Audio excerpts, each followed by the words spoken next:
Alright, looks like this might be sorted then.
Okay, I think I've got everything sorted, at least to the extent that it is sortable.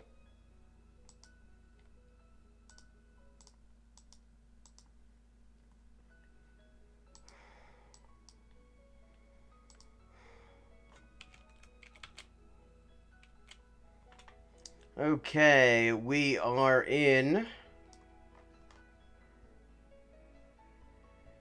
Russia, or a Russian-speaking place in Имплантация для всех героев. Implants for all heroes.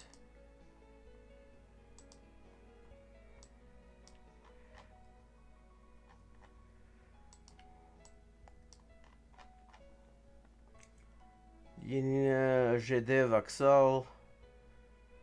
Юность, патриот. По Свердловскому, Комсомольскому. Ah, all street names that could be anywhere, really.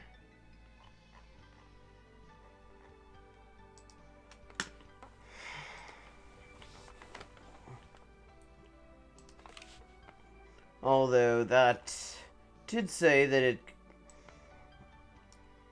that bus goes to the railway station, and that would certainly have the name of the place and an easily determined location within it. But no way of saying for sure.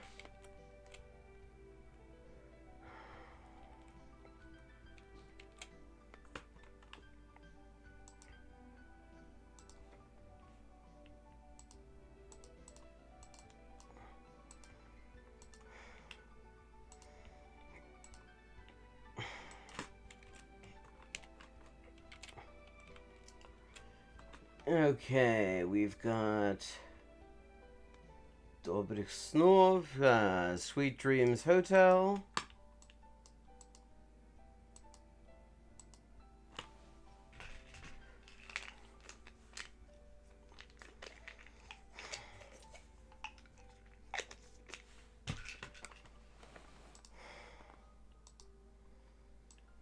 So we are definitely in Russia, though, someplace.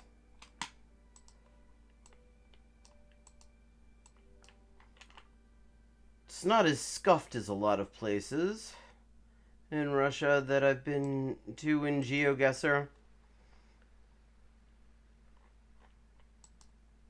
So I'm going to say that it's probably one of the major cities.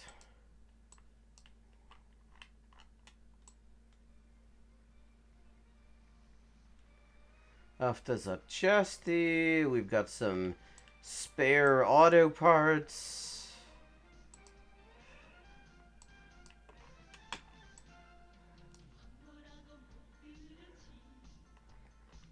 Orthotics and chemists.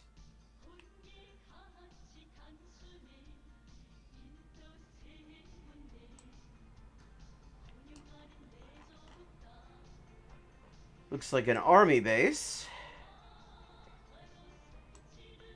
Stop. Площадь для просмотра. Yes, I am.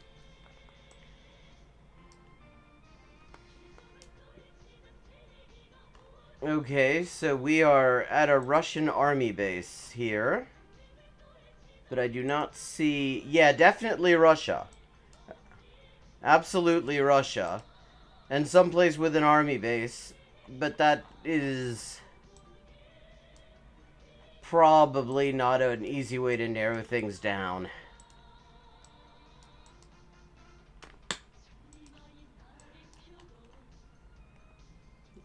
Остановка Автомобильный институт. The Automobile Institute. Plumbing fixtures. Cool. Красное и белое. Magnet.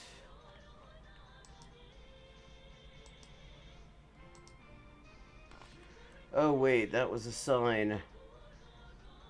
Kuznechny. Just a street name that does not really help me when it comes to working out where exactly we are.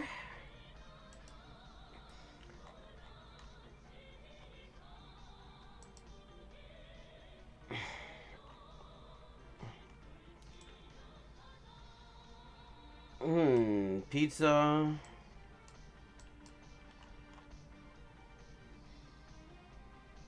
We're in Chelyabinsk.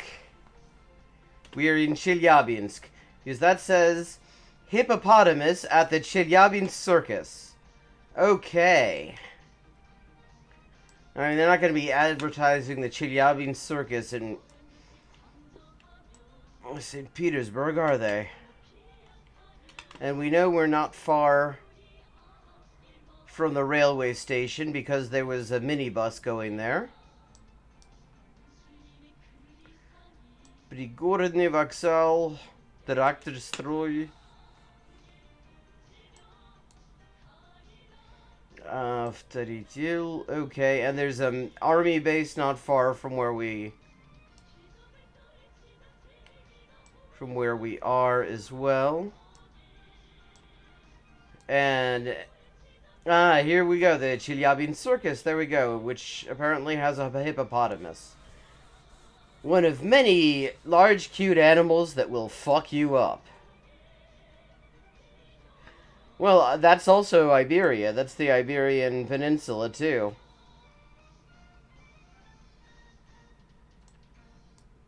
Okay. Центральный район, пригородный вокзал.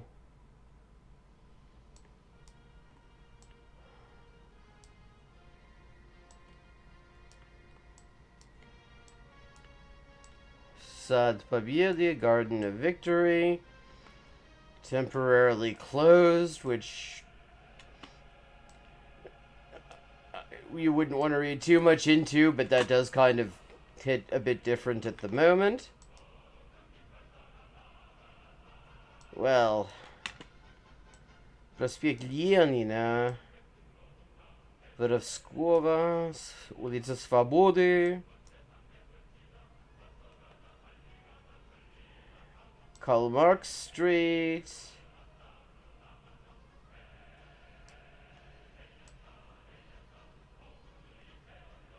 there's 3rd International Street.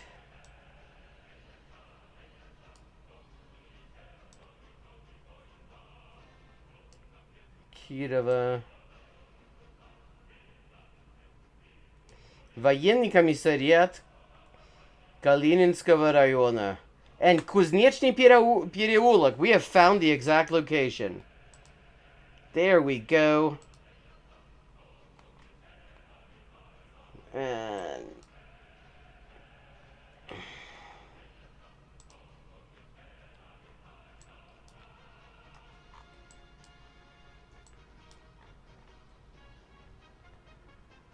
there is an interesting movie on Netflix about a town not far from Chelyabinsk. It's called, like, City 40 or something like that. And it's about how this town, it's even now a closed town.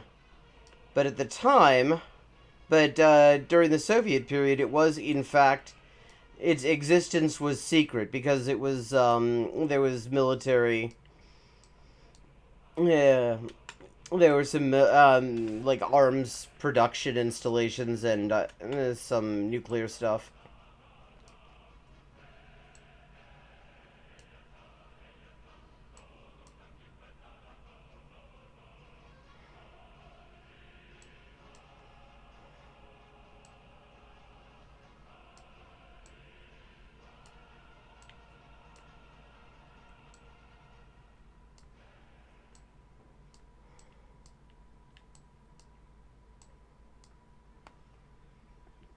Okay.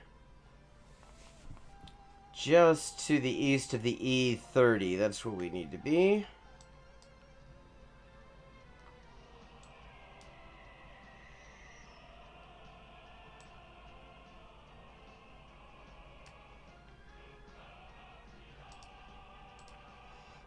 $854, 49.97.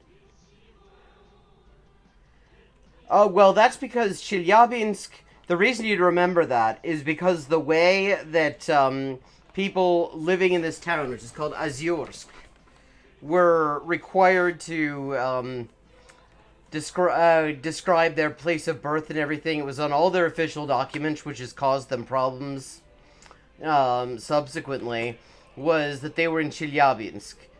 What they do is they would have a special post office in the nearest major city for these places, and so it would be officially just known as a postcode, like Chelyabinsk 45 or something like that.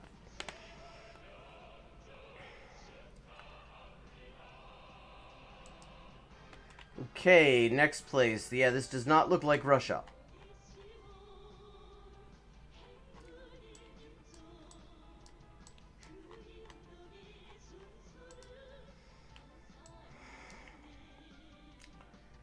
Okay, and we are in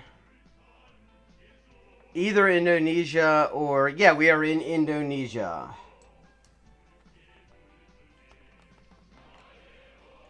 Stikis al-Fatah, ACID, that's Indonesia. Well, back when they were keeping these places properly a secret, they used to test people. Like... when they were leaving town, which they had to do with authorization, they would actually have KGB on the trains that would strike up a conversation a few stations away from wherever they got on and say, yeah, so where are you from? Just to check to see if they would say Chelyabinsk or Ozyorsk. And the other thing they did in the Soviet period to keep them sweet is they got all the best stuff, essentially.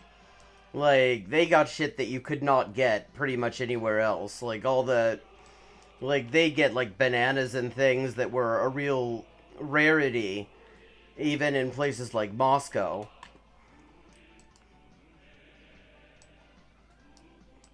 That's why you stick them in places that are kind of out of the way.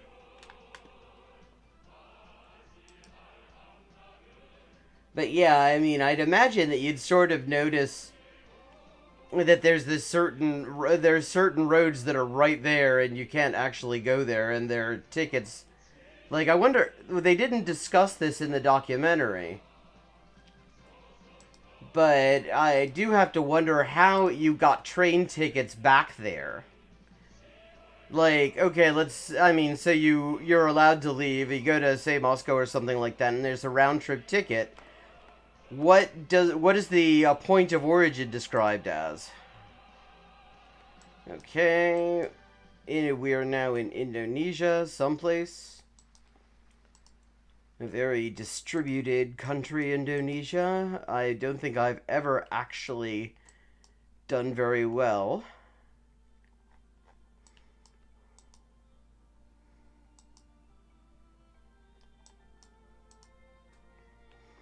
I've been beefing up my reaction fodder playlist. Just to have stuff. Yeah, I mean... They definitely did with, like, the civil registry, births, marriages, and deaths and stuff. Which actually, after the Soviet Union collapsed, people were unable to get their benefits and shit like that. Because they would have to, anytime that they would apply for something, they'd have to say where they'd have to give place of birth. And if you go to the normal Chelyabinsk civil registry, they wouldn't be there. But nothing actually said the actual town they were from. Okay, we've got election propaganda. Rohidin Merstach. Okay.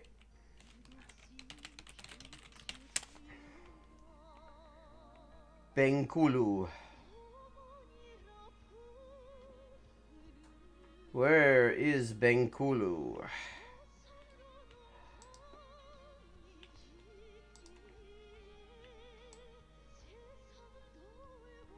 Sulawesi.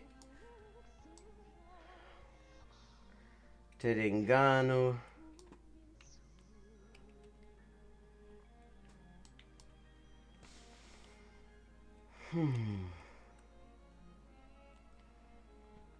Bali.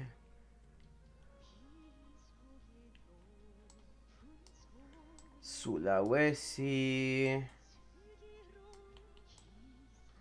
Gorontalo. Borneo. Bintulu, but we are looking for Bengkulu, Sarawak.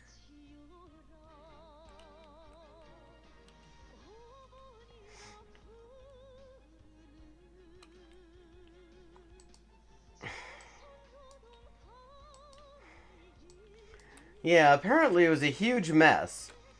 And also, when the Soviet Union collapsed, there was also the problem that, see, the Soviet Union, since they actually were very careful because of all the radioactive shit that was going on there, they were meticulous about cleaning the streets in this place.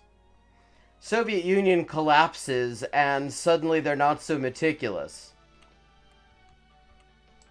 Like, they would actually, like, hoover up every bit of dust, basically, on the streets, just to make sure that nobody was going to end up with some kind of isotopes or shit like that. And then the whole thing falls apart, and now it's not quite as carefully seen to. Bengkulu, there we go. Knew we'd get there eventually. Okay, and where... Okay, so that's on Sumatra. I'm gonna just say Bengkulu and give it a... call it a day on this one.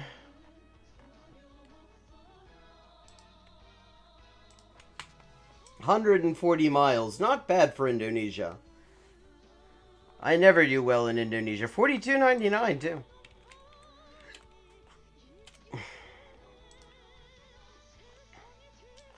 Drive for the price on the window. Okay, we've got a car yard. Powder Mill Road.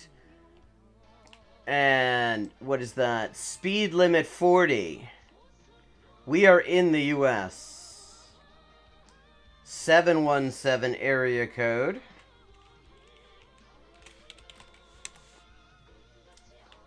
Pennsylvania. You've got an enemy in Pennsylvania. Southeast PA. Okay, goodbye Indonesia for the moment. Yeah, also goodbye Nigeria, we're not really after you.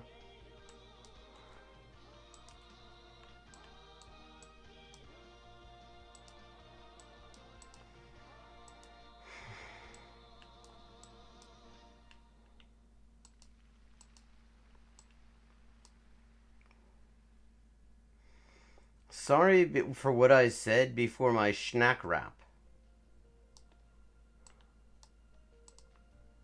Okay. Wellspin, Phil Haven.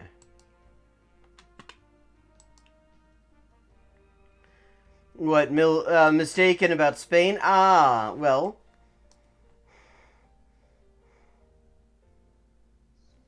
Not terribly mistaken. That's still... That's Spain for now.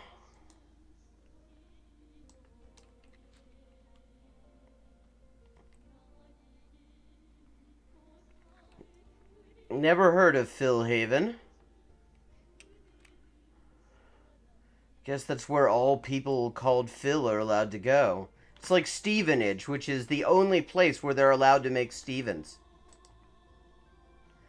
Oh, okay, I see how that could be, because you were looking at Catalan, thinking not Spanish, and you figured, okay, then it must be Portuguese.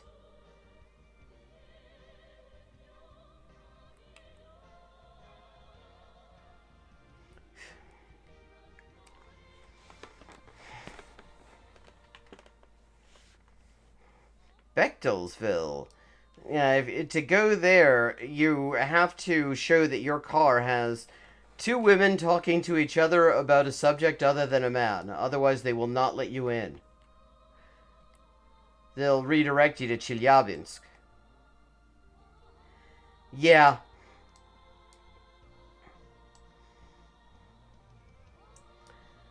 Yeah, the thing about Catalan is that it is very much sort of an in-between kind of a language. It's sort of halfway between Spanish, French, and Italian. And it's got a few letters that are Portuguese-like. Let's see if we can get a route number.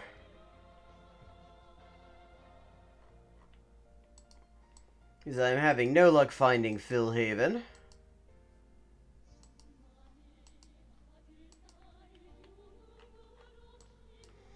heritagevalleyfuckyou.org. York, Lancaster, West Shore, Hanover, Gettysburg.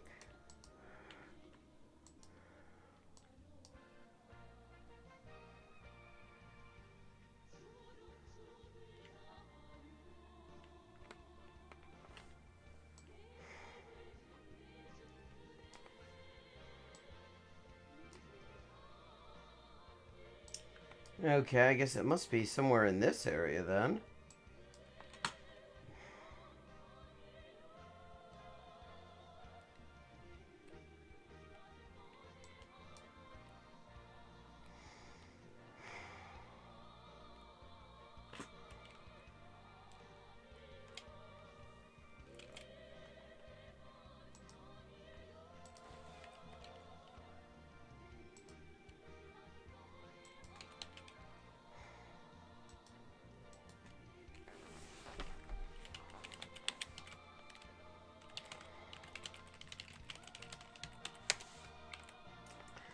Dillsburg, York Springs, Aspers, Fairfield.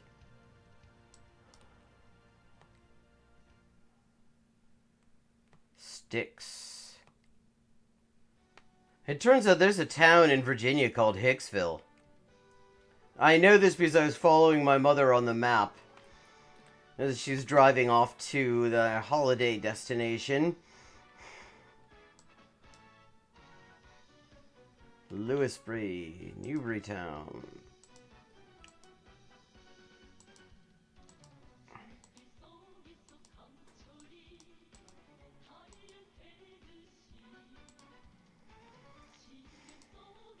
So we are definitely someplace in southeastern Pennsylvania. Looks a bit posh.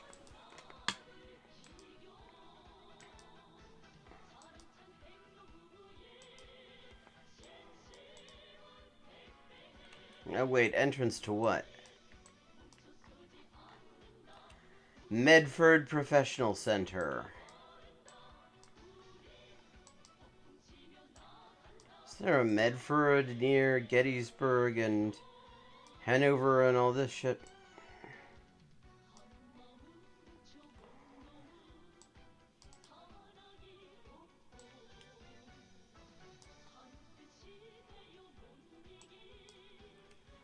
Lake Heritage.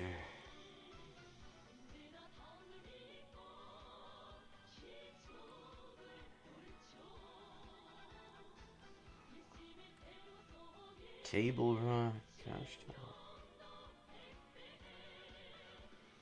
There's a town in Pennsylvania called East Berlin. Yeah, this is my birthday eve bonus streaming. It's gonna be an early start and probably a late end as well. Yeah. Oh, well, yeah. Mallorca, Oberbayern.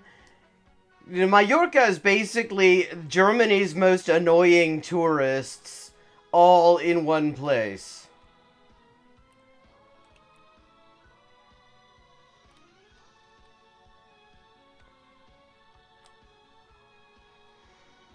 Oh, come on, we gotta...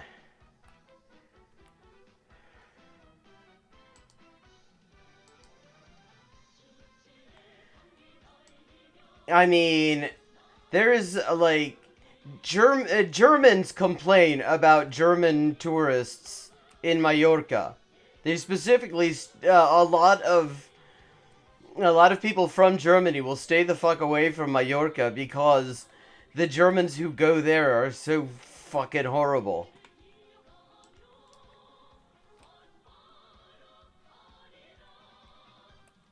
Floridale. Admire. Stoverstown.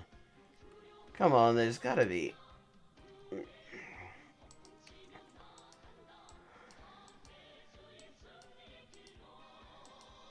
Philhaven, Medford, and it's someplace near Gettysburg and a few other things. What have we got here? Wellspan Wealth.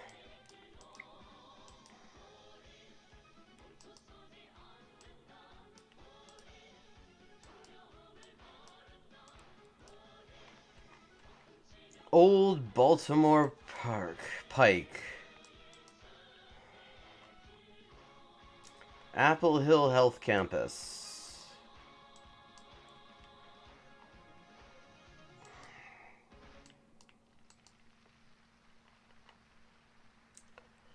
Come on, there's gotta be some kind of useful signage around here someplace, some state route or some shit. God, this is like deepest suburbia. What? There was something blue.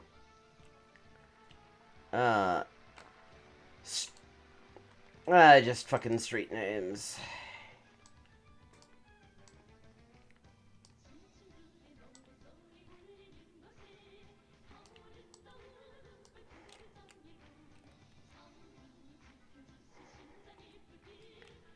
Cashtown. Sounds like a town dedicated to money laundering.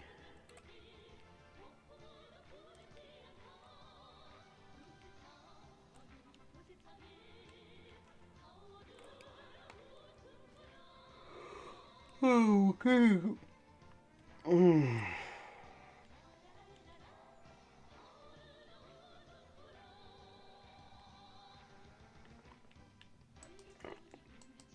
Okay, come on. We gotta get... There's gotta be something here.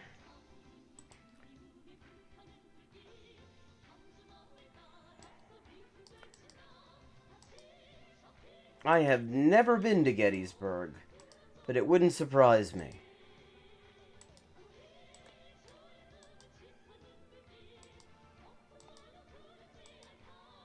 Oh, hello. Junction with State Route 182. Okay, now we can do this shit. 182.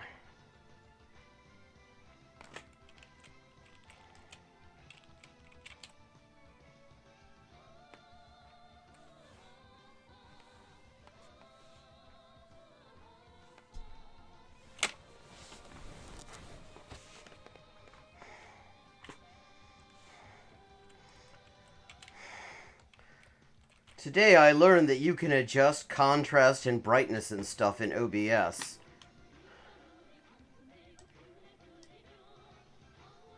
What is it? The 182, 182, 194, 516. Is there any rhyme or reason to Pennsylvania state routes?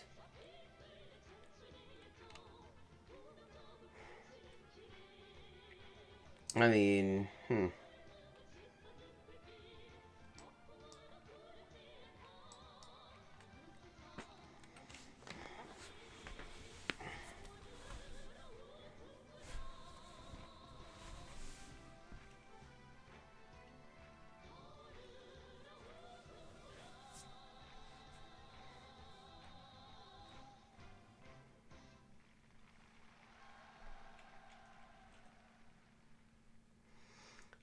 yeah.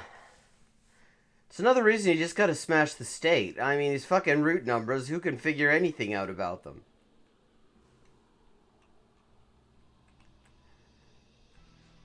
And people are like, But if you get rid of the capitalist state, how's anybody gonna know where any road goes? And it's like, well, look at the fucking state of these road numbers now. I have literally never heard that argument, but I'm sure somebody will make it. The internet is a vast place full of all sorts of weird bullshit.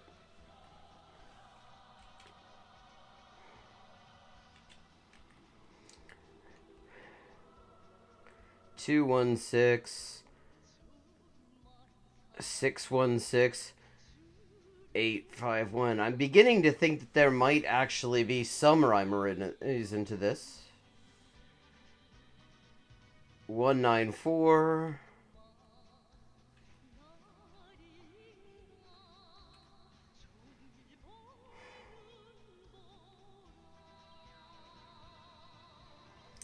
Three 4 394.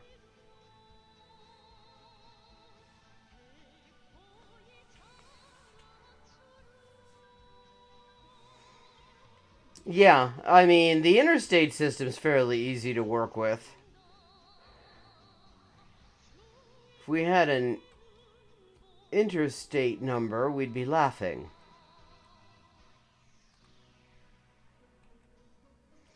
Hanover Shoe Farms. I wonder how many head of shoe they got there. Like, can you ride them?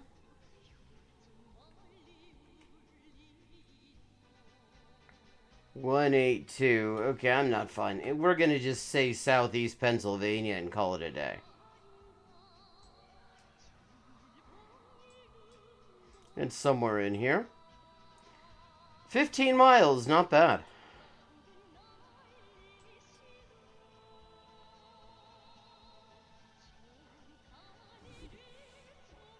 With motorways in Britain, it's all about what part of London is at the other end.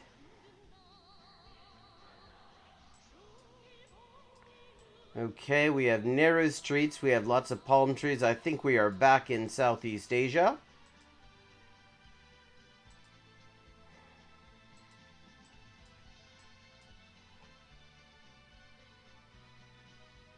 Okay, those look like Chinese characters, but they are hard to read because the paint is, well, long since rubbed off. I was just watching recently, well, rewatching a Netflix show set in, largely in Curitiba. Okay. We are in a... Okay, this is traditional Chinese, which is nice because I find it readable.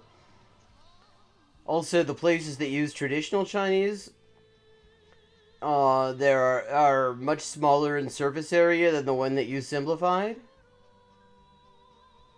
Gongsuo. Yeah, Taiwan is definitely... 潍坊个新太平.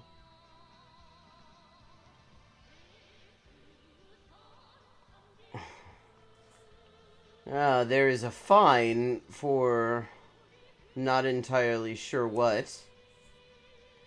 It's being video monitored. Maybe it's for fly tipping, maybe.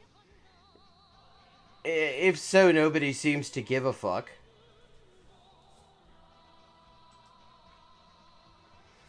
Okay, begone, Pennsylvania. Taitung, Taimalu, Pingtung, Tainan.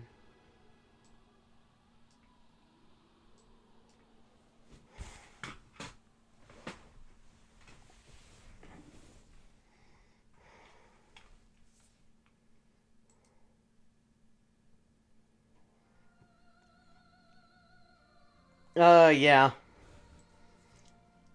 Yeah, New Brunswick can be lots of places. The other thing to look out for, and you know you're not in Australia or NZ, is that there are tons of moose crossing signs in New Brunswick.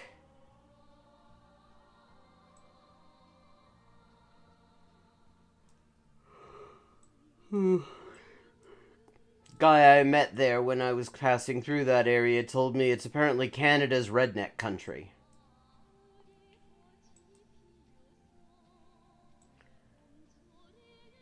Guan Yun Fugang. Okay, I'm fairly certain we are in Taiwan. But I may be wrong about the name of the city.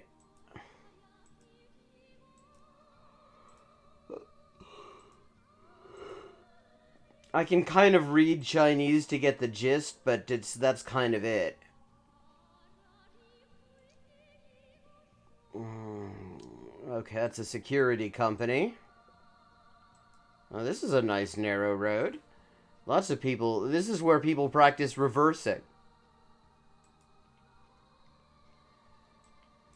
This afternoon, I got dropped in the Czech Republic in an area that looked just like Malastrana in Prague, even had place names similar. Turned out it was actually down by the Austrian border. And then I was in Japan for a bit.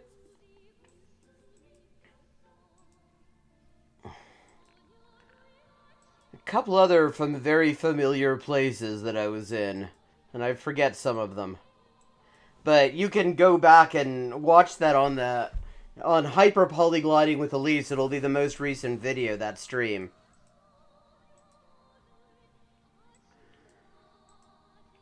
Okay. A street this nicely maintained in an area this rural, you'd expect it to have route numbers. Yeah, it's on YouTube.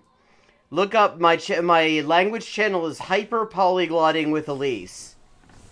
I believe I am possibly the only YouTube creator to have hyperpolyglotting in a channel name. I was able to just snag straight up hyperpolyglotting as my channel name on Twitch.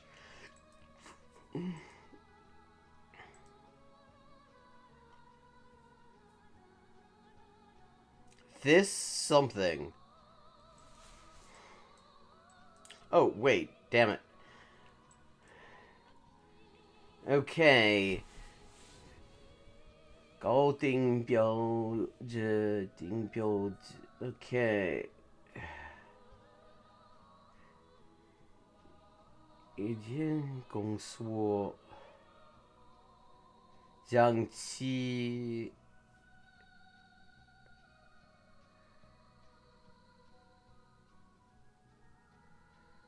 Maybe it's Jiangxi?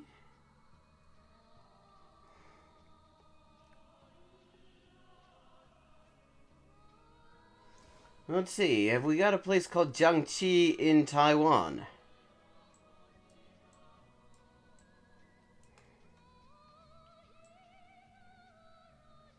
Jiayi, Gaoshu, Kaohsiung, Taimaru, Taichung, Yanping, Xishan, Changbin. I'm pronouncing these Chinese place names with a Vietnamese accent, and I don't know why.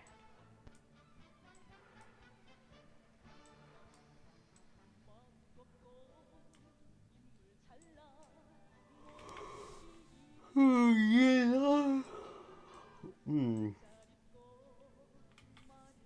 Shangxi Anle Wanle. Ah, fuck it. We're just gonna say someplace in Taiwan.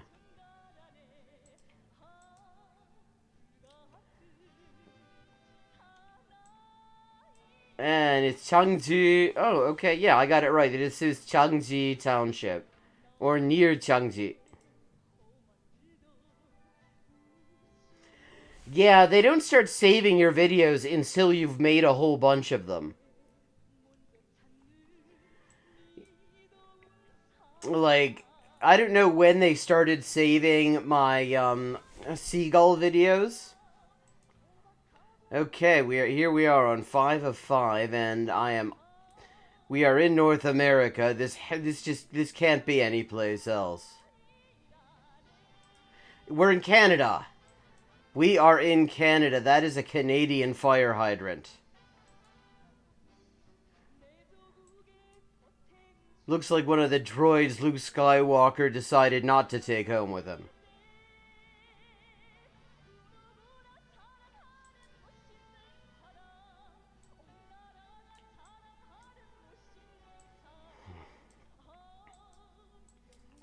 We will get confirmation next time I see a speed limit. I'm gonna say we may be in a suburb of Toronto, even. I don't know why I'm saying it, and it could very well be totally wrong, because there's a lot of sameness in residential development in Canada as there is in the US.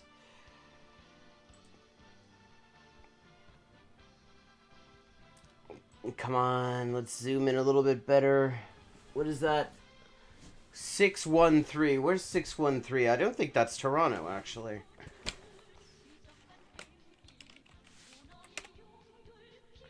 Ottawa. I was close. I had the right province.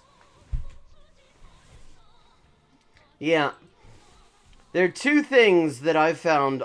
Yeah, road signs for... Wait, on Mallorca, they had a road sign for Barcelona? Is there a bridge or something? There are two things that always tell me I'm in Canada. Black squirrels and fucked up looking fire hydrants.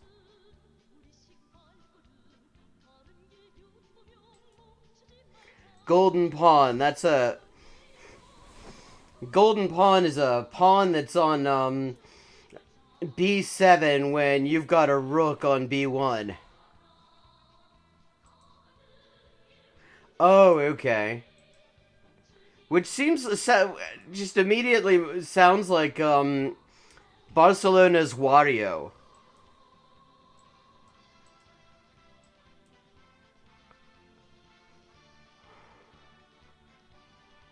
Okay, we are someplace Ottawan.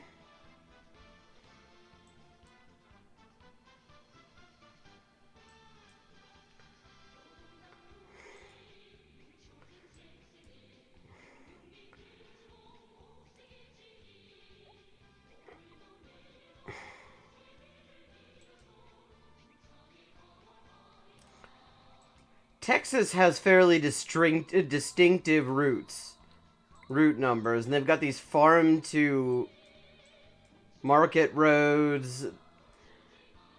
Stinson, I have never heard of a service station called Stinson. That must be a very specifically Ottawa thing. Canada's Canberra.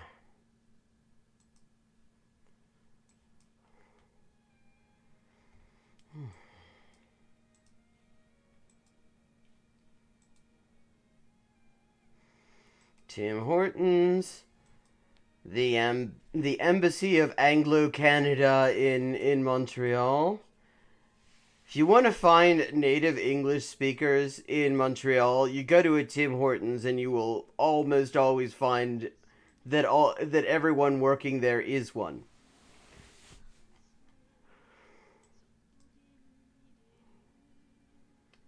Réadaptation en déficience visuelle.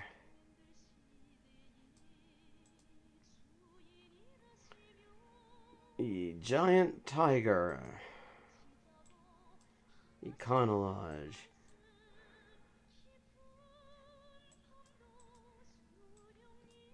Come on, give me something I can... Scotiabank, LCBO. I almost made a pit stop between Ottawa and Montreal because I had located some Welsh whiskey at an LCBO there, and only there.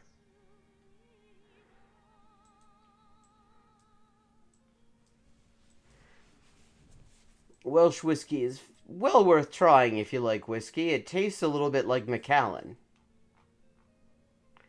Canadian Tire. Okay, what streets are we on? These are nice main streets.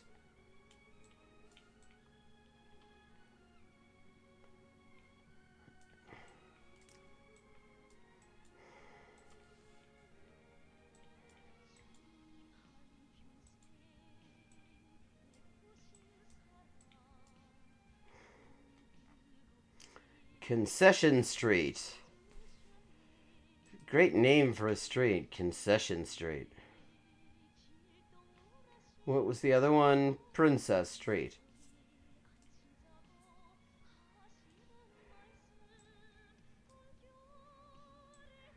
Colonel by Drive.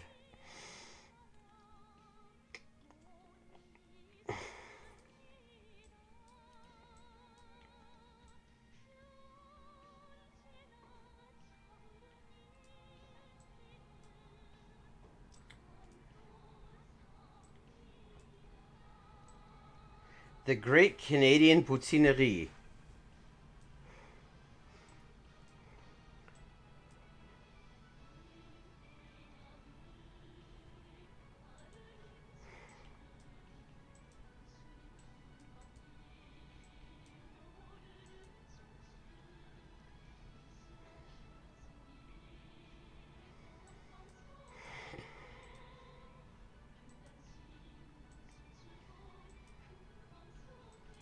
I have to say, this is not changing my overall sense that Ottawa's a bit crap. This is doing nothing to challenge my understanding about reasons to visit Ottawa.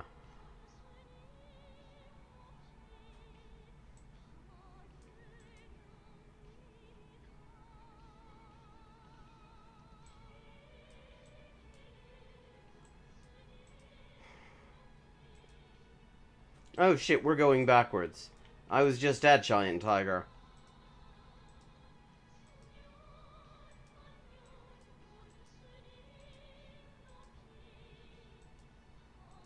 Yeah, I got turned around when I was trying to find his street name, and didn't. Well, I don't know. I suppose there are quality gradients in all things, including in chips that somebody's fucked up by dumping cheese turds on them.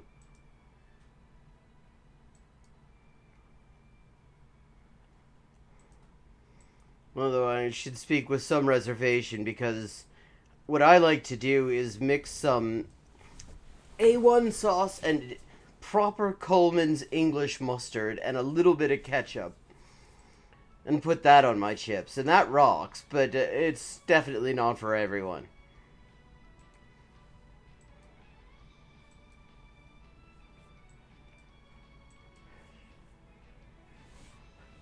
My sister and her husband are shouting me a takeaway tomorrow for my birthday. Speaking of chips, and I haven't entirely... Oh, that's where the A&Ws have gone. They're in Ottawa. Okay, Sir John Macdonald Boulevard.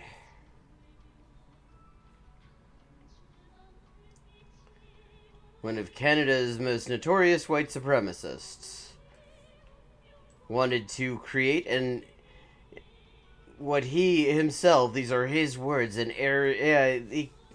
ethno-state for, in his words, Aryans.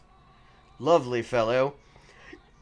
His name is all over the country, and I believe his face is still on the fucking money.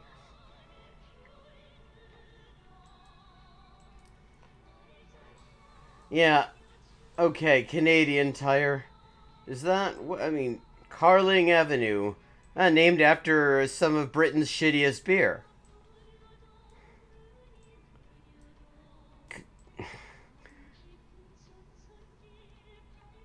Okay, Travelodge.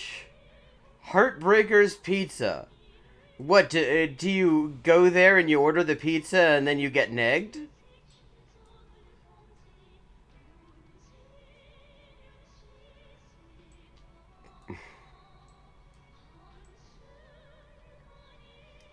Shawarma, on the other hand.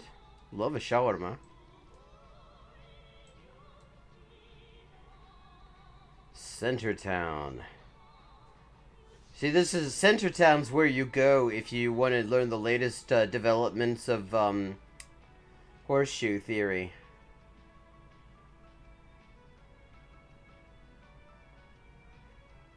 Bank of Canada Museum.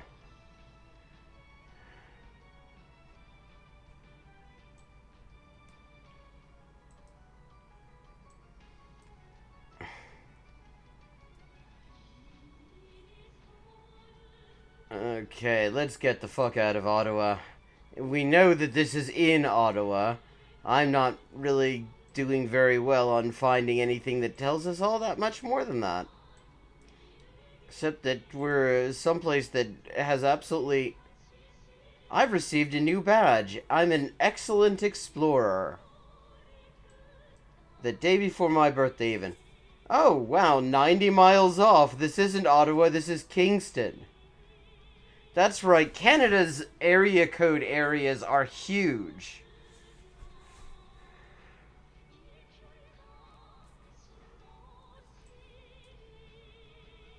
Okay, I take back all that I said about Ottawa. I really cannot blame there's a lot of stuff that one can say about Ottawa, but I really can't blame Ottawa for what's in Kingston for the most part. Skeleton Park? The fuck do they get up to in Kingston? View summary. 23,201 points. Not bad at all. And with that, I think we are going to take a brief break. I need to just stretch my legs a little bit. And then when we come back, we're going to look at some of my massive collection of reaction fodder. I've got new assholes to bull bouncers at, all queued up. There's all sorts of stuff. We've got Peter Coffin. We've got Caleb Moppin on the reversing Roe v. Wade, and I'm sure that's going to be enlightening. We've got fucking Pim Tool and Elijah Schaefer. Pim Tool and this bearded guy who, if I remember correctly, is a literal neo-Nazi who's who thinks that the big conspiracy against white manhood is apparently the lack of grip strength or something. Apparently, my people are causing white men to have a lack of grip strength. And Tim Pool absolutely adores the man. So we've got a few of those, and this is going to be longer than usual, so I am going to take a couple of breaks. Especially, I just had a full cup of tea, and I need to do something about that. But, okay, so I'm going to be back in just a couple of minutes, at which point we will resume.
Okay. We're back, and it is now officially my birthday and has been for 4 whole minutes.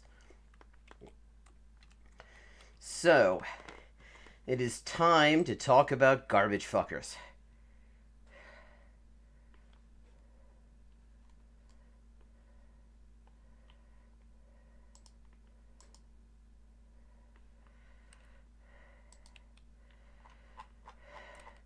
I spent yesterday going through all this shit. Okay. Oh, we got lots of stuff. Okay, we've got Peter Coffin, and if you ever wonder what that is, that is where the box that you put a dead dick in. Let me make sure. Am I audible at this point? That is good to see. I am indeed. At least I should be. So, here, let me just give you some of the stuff we've got. We've got PragerU, should Elon Musk own Twitter? We've got Timcast IRL. Elon Musk is right. Democrats have gone insane! Okay, we've got Matt Walsh and Elijah Schaefer on Pim Tools Variety Hour. Feds overtly protect BLM writers. January 6 prisoners are proof. Chinese trolls are sowing dissent in the U.S. They control American elites and government. Wow. He's having a normal one over there. Okay. We've got wokeness is chaotic and destructive. It is not about racial justice. Passive people believe tyranny is something they can comply their way out of. This is false. These are great titles. I mean, they just roll off your tongue. Leftists use doctrine. The right uses principle as politics becomes more decentralized than ever. We've got Peter Coffin on the word leftist. I'm sure that will be fucking insightful. Cancel culture is bad news, bro. Also by Peter Coffin. What can Jurassic Park teach us about socialism? Oh, fucking hell. This is him trying to do pop culture. Abortion and the problems of the woke left. And discussing bread tube serves imperialism. With everybody's favorite astute class analyst, Jimmy fucking Dore. But okay. We've had a request for abortion and the problems of the woke left, so I guess we're going to start out there. There's another topic I wanted to touch on here in my opening room. You hearing me okay? What's the over-under? What's everybody's over-under on,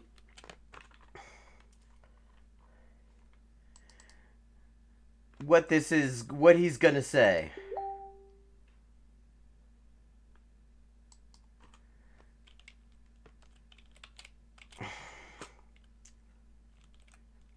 Yes, yeah, I understand.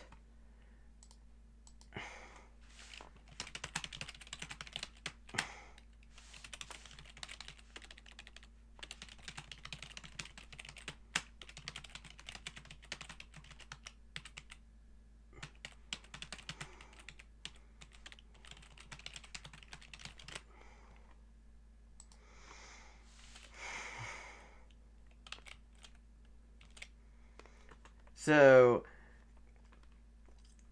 remarks. Okay, I think, how many times are we gonna hear him say Malthusian in this, do you think?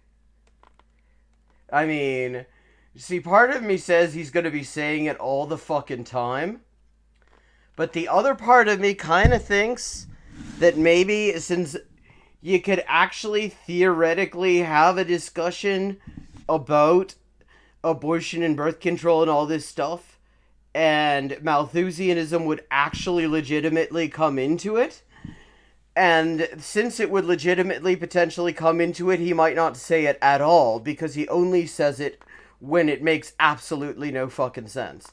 That I am of two minds on this. Because I have to touch on it, right? I thought about, can I not? Yeah, I guess you do have to touch on it. I mean, We would be so absolutely crushed if we did not hear the dear leader, Comrade Caleb Muppet's great insights on abortion and the problems of the woke left.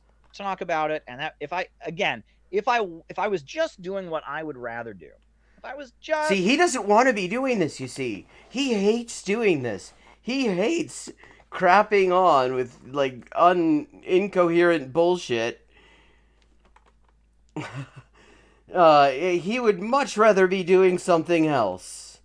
But it's his duty. It is his sad duty to the popular masses that have flocked to the banner of the Center for Political Innovation.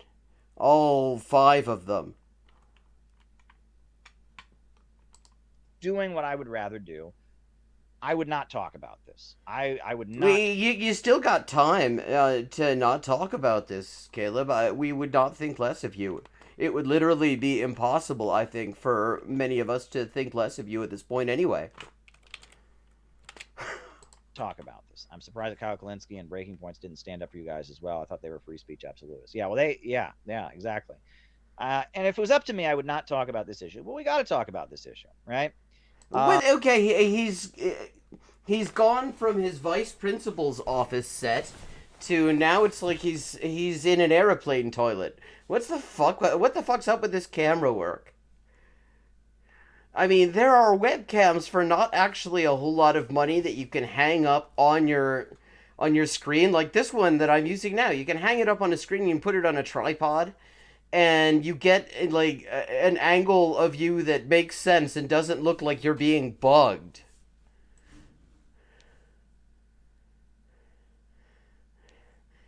Actually, his shirt looks like he slept in it. I mean, wow, no tie? His top button's undone and he's rubbing his eyes? He had one too many Shirley Temples last night. He really tied one on. And I guess I'll say a little bit and then I'll show you the videos because, again, this is going to be a nuanced... Not knocking people who don't drink, just to be clear. I just think that his idea of, like, fucking partying would probably be, like, fucking Mountain Dew or some shit. Situation. I mean, it's not a nuanced position. My position is going to be very straightforward. But some of the stuff I'm going to say after I give you my overall position is going to be a little bit nuanced. So first things first, I'm... okay. So he's already getting deep into the qualifications here, so we know this is going to be problematic. Choice. You have to be... in my view, okay?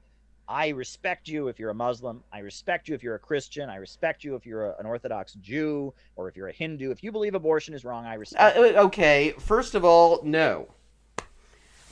Judaism is not anti-abortion.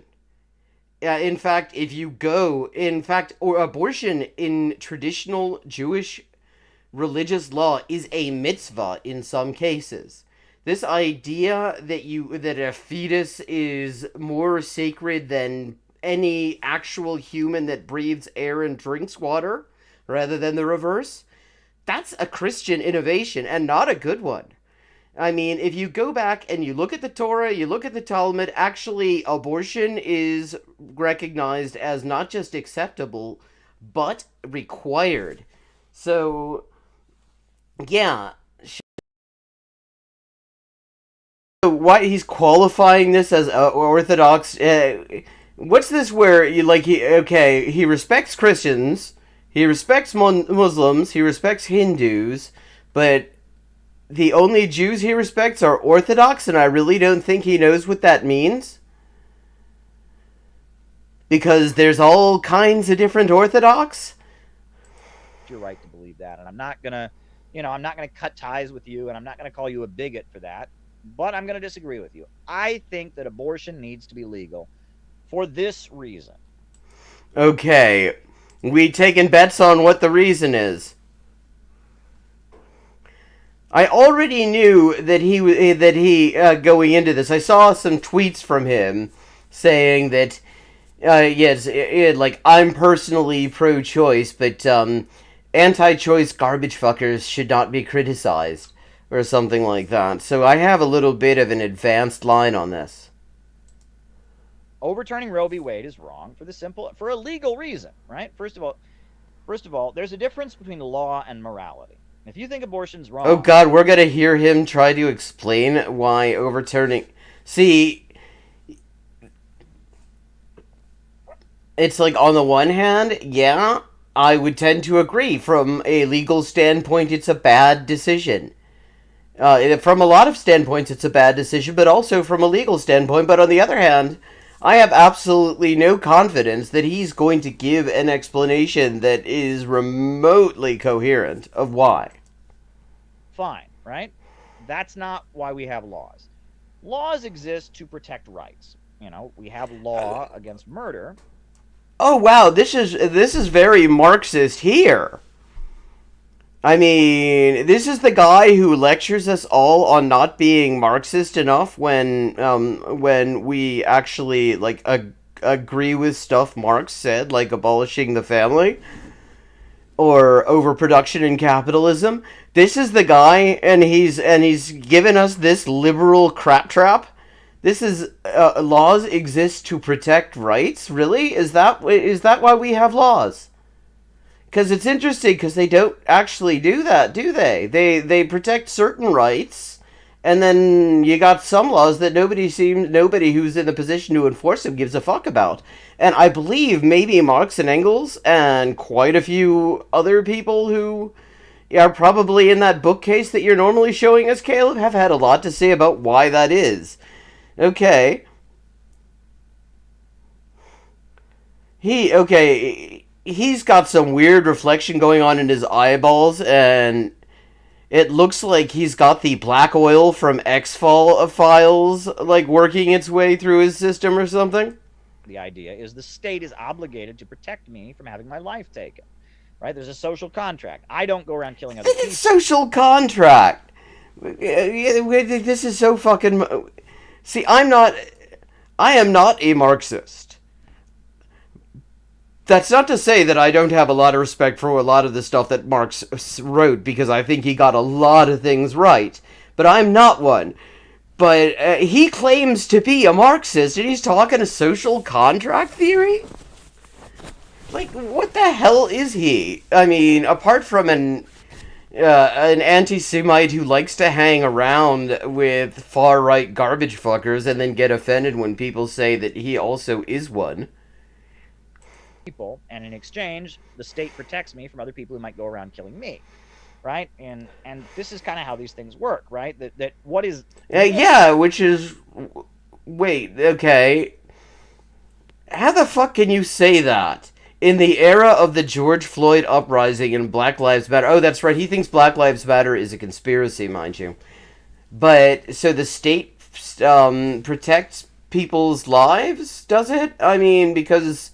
Last I checked, we had a fucking uprising over the fact that the state actually kind of seems cool with taking quite a few lives. When it's certain people, anyway. The state protects people's lives? I mean, tell that to the people Kyle Rittenhouse shot. God, I mean, this is the most liberal bullshit ever. Moral and what is legal are two different things. Right? And also, here's the other problem with this.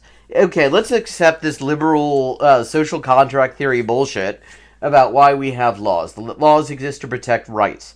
That in no way contradicts the reactionary position that a fetus has rights that can be asserted against, that the state can unilaterally assert against the person whose body it is living in. That, there may be bad things people do, but that doesn't matter. So the question of whether or not a fetus... If he's gonna shoot this stuff like that, he should just get a torch, clamp it between his legs, turn off the overhead light, and Blair Witch it up. Is a human life that is therefore worthy of state protection is not one that can be answered with anything other than religion. Only religion can determine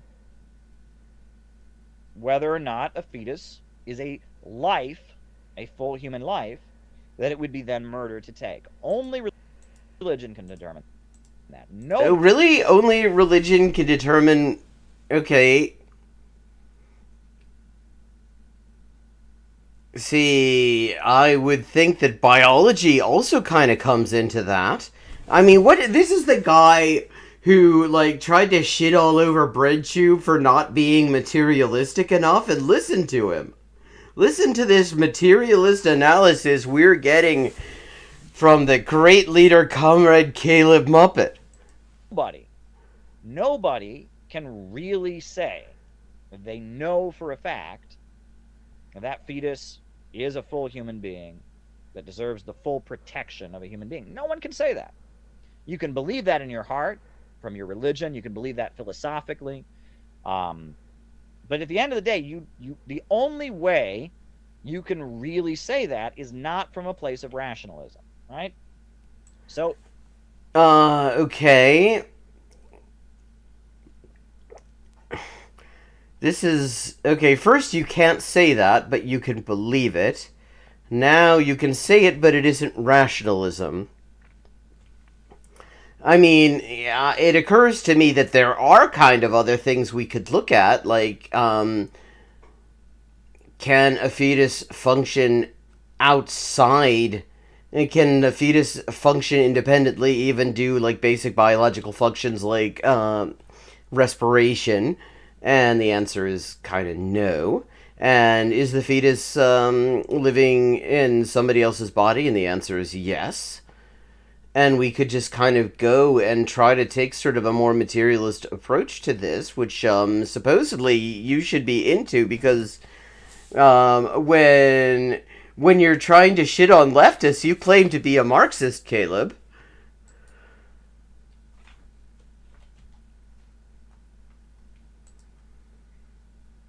with that said, we have to allow abortion, right? I mean, we have to, because if we were to outlaw abortion, at that point we would be making law on the basis of religious and philosophical concepts.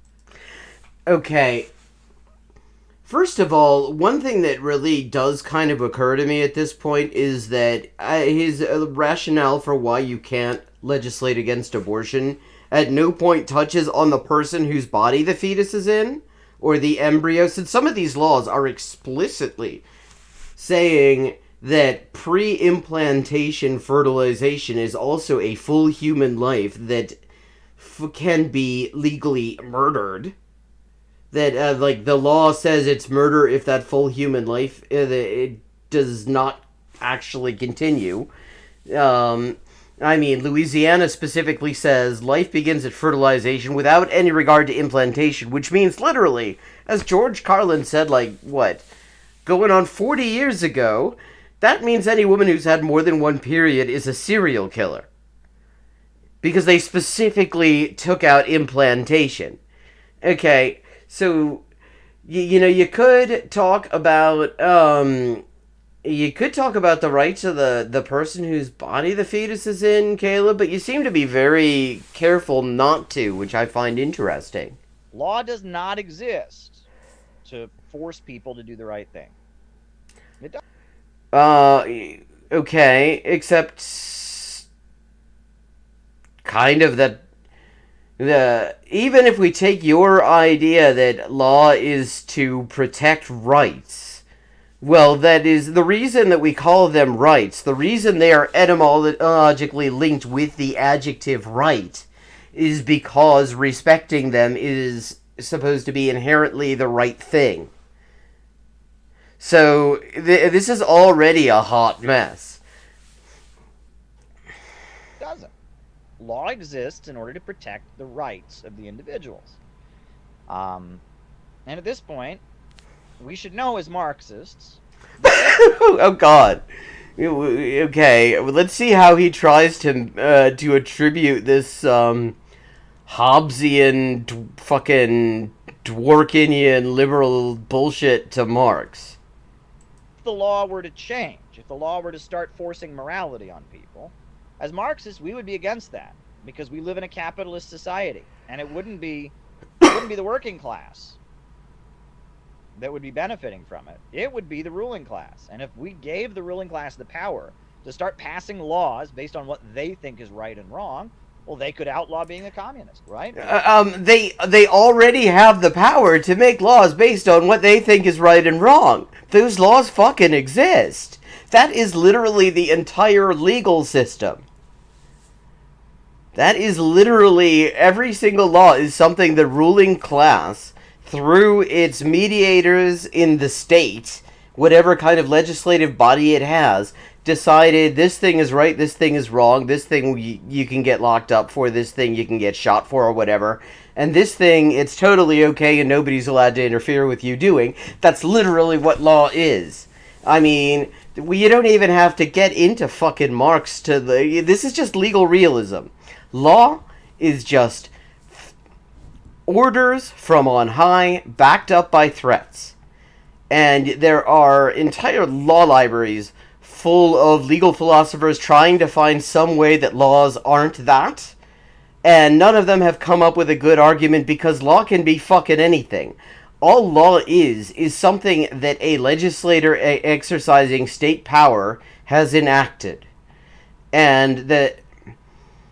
So a law can say anything. A law can actually say life begins at fertilization, and if you have sex, have a fertilized egg, and then have a period, that's murder. In fact, Louisiana has a law that says just that. Law is totally arbitrary. It's just what the fucking ruling class decides is important enough to make into a law that the cops can then use violence against you to enforce. I mean, look at this. God. You know, maybe he should have followed his instinct and not talked about this, because he absolutely, it's like, yeah, read some fucking legal realism even. Read Marx on law. I mean, there's a lot of fucking, like, Marxist and just general, like, communist legal theory and analysis of the concept of law. There's lots of it. Fucking read it. Because this, I mean... What the fuck is this? Why? Because they think it's wrong. Their religion, their beliefs, you know? Or they could outlaw going on strike. Why? Yeah, they've done that. In the U.S., they actually have done... There's the Taft-Hartley Act. There are all sorts of strike-breaking laws, like sympathy strikes are illegal in the U.S. It is illegal for freelancers... including people who are only freelance because employers have decided that that's how they can avoid paying tax and benefits, and minimum wage, that makes it a crime for freelancers to try to form unions. There are laws against going on strike already. This isn't a hypothetical, for fuck's sake. They think it's wrong, or they could outlaw protesting, or they... In Britain, they're doing that right now. With, like, these hypotheticals he's coming up with, they're all examples of laws that either have existed or do exist someplace. Many of them in the U.S. You know, because they think it's wrong, right? When you cross that line, when law starts being about what somebody thinks is right, or what somebody thinks is wrong, at that point you're no longer living in a liberal society. You're entering an illiberal society. And Marx... Okay, first of all, I mean, law, like, how does he think laws actually happen? Does he think that they just sort of... that they're just sort of, they come out of a fucking law well, like there's some sort of wellspring of legal principles, and every once in a while something comes up. Holy shit! But look, we got promissory estoppel coming up. We have discovered promissory estoppel. Achievement unlocked. Like, does he actually... Literally, law is what some people... Namely, the people who have the authority under the law to make laws think the law should be. That's literally all it is. That's all it is. And of course, The result of that is laws that, both in terms of their enforcement patterns and in terms of their content, represent the perceived or actual interests of the class they represent, which is never going to be the workers. Marxism, sure, is a form of illiberalism, but when capitalism collapses... Here, a little side remark here. Jesus, we're only 4 minutes and 27 seconds in at this point, and this might take a little while. But okay, illiberalism, that this term is getting bandied about. To my knowledge, the modern usage of this term goes back to Orban Viktor in Hungary, i.e., a fucking... I mean, you can't even really call him crypto-fascist at this point. Guy who celebrates Nazi collaborators, is openly anti-Semitic, also has very good ties with Israel. That isn't a coincidence. Israel likes all the top anti-Semites. Illiberalism is, when you hear that term, that is a term that, like, the people on the far right who want to seem more intellectual like to use. That's what it is.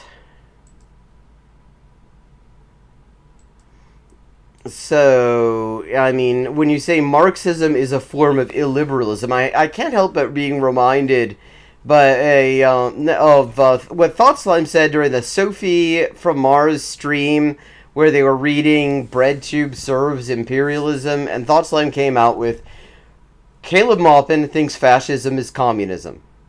And when you hear him calling Marxism a form of illiberalism, which is not the same thing as just saying it is not liberalism.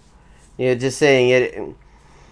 illiberalism is a very concrete thing, and the circles he runs in know this. This is a term that he is not just coming out of nowhere with. Yeah, that's him basically saying that he thinks fascism is communism. Into illiberalism, that's called fascism, and we don't want that, right? So if the capital... Did you hear that? Okay, so here you go. That's right. Illiberalism... in its modern usage, when you hear illiberalism, it means fascism, and he just said Marxism is a form of illiberalism. The state were to start saying, well, you know what? We've decided that in our heart and in our soul, we think that fetus is a life. That's the capitalist state saying we are now starting to embrace and impose religious and philosophical beliefs onto society. And at that... what do you think? I mean... That's them just starting to do that? The entire legal system is the ruling class imposing their religious and philosophical beliefs on society to some degree or another. At that point, we're seeing the collapse of liberalism. And liberalism will eventually collapse. But we would prefer that it collapse into a socialist revolution. However, right now, the working class movement is not strong enough. I mean, we're not going to have a socialist revolution. So, well, I mean, anyone following this prick's not going to have a socialist revolution. They wouldn't even know what one is. I mean, if they actually believe what he says, when there is a socialist revolution, they'll be out on the streets shooting at the people trying to do the socialist revolution. At this democratic rights. That's why we would be opposed. We're opposed to PayPal banning dissident voices. That's why we would oppose, laws to shut down free speech on the internet.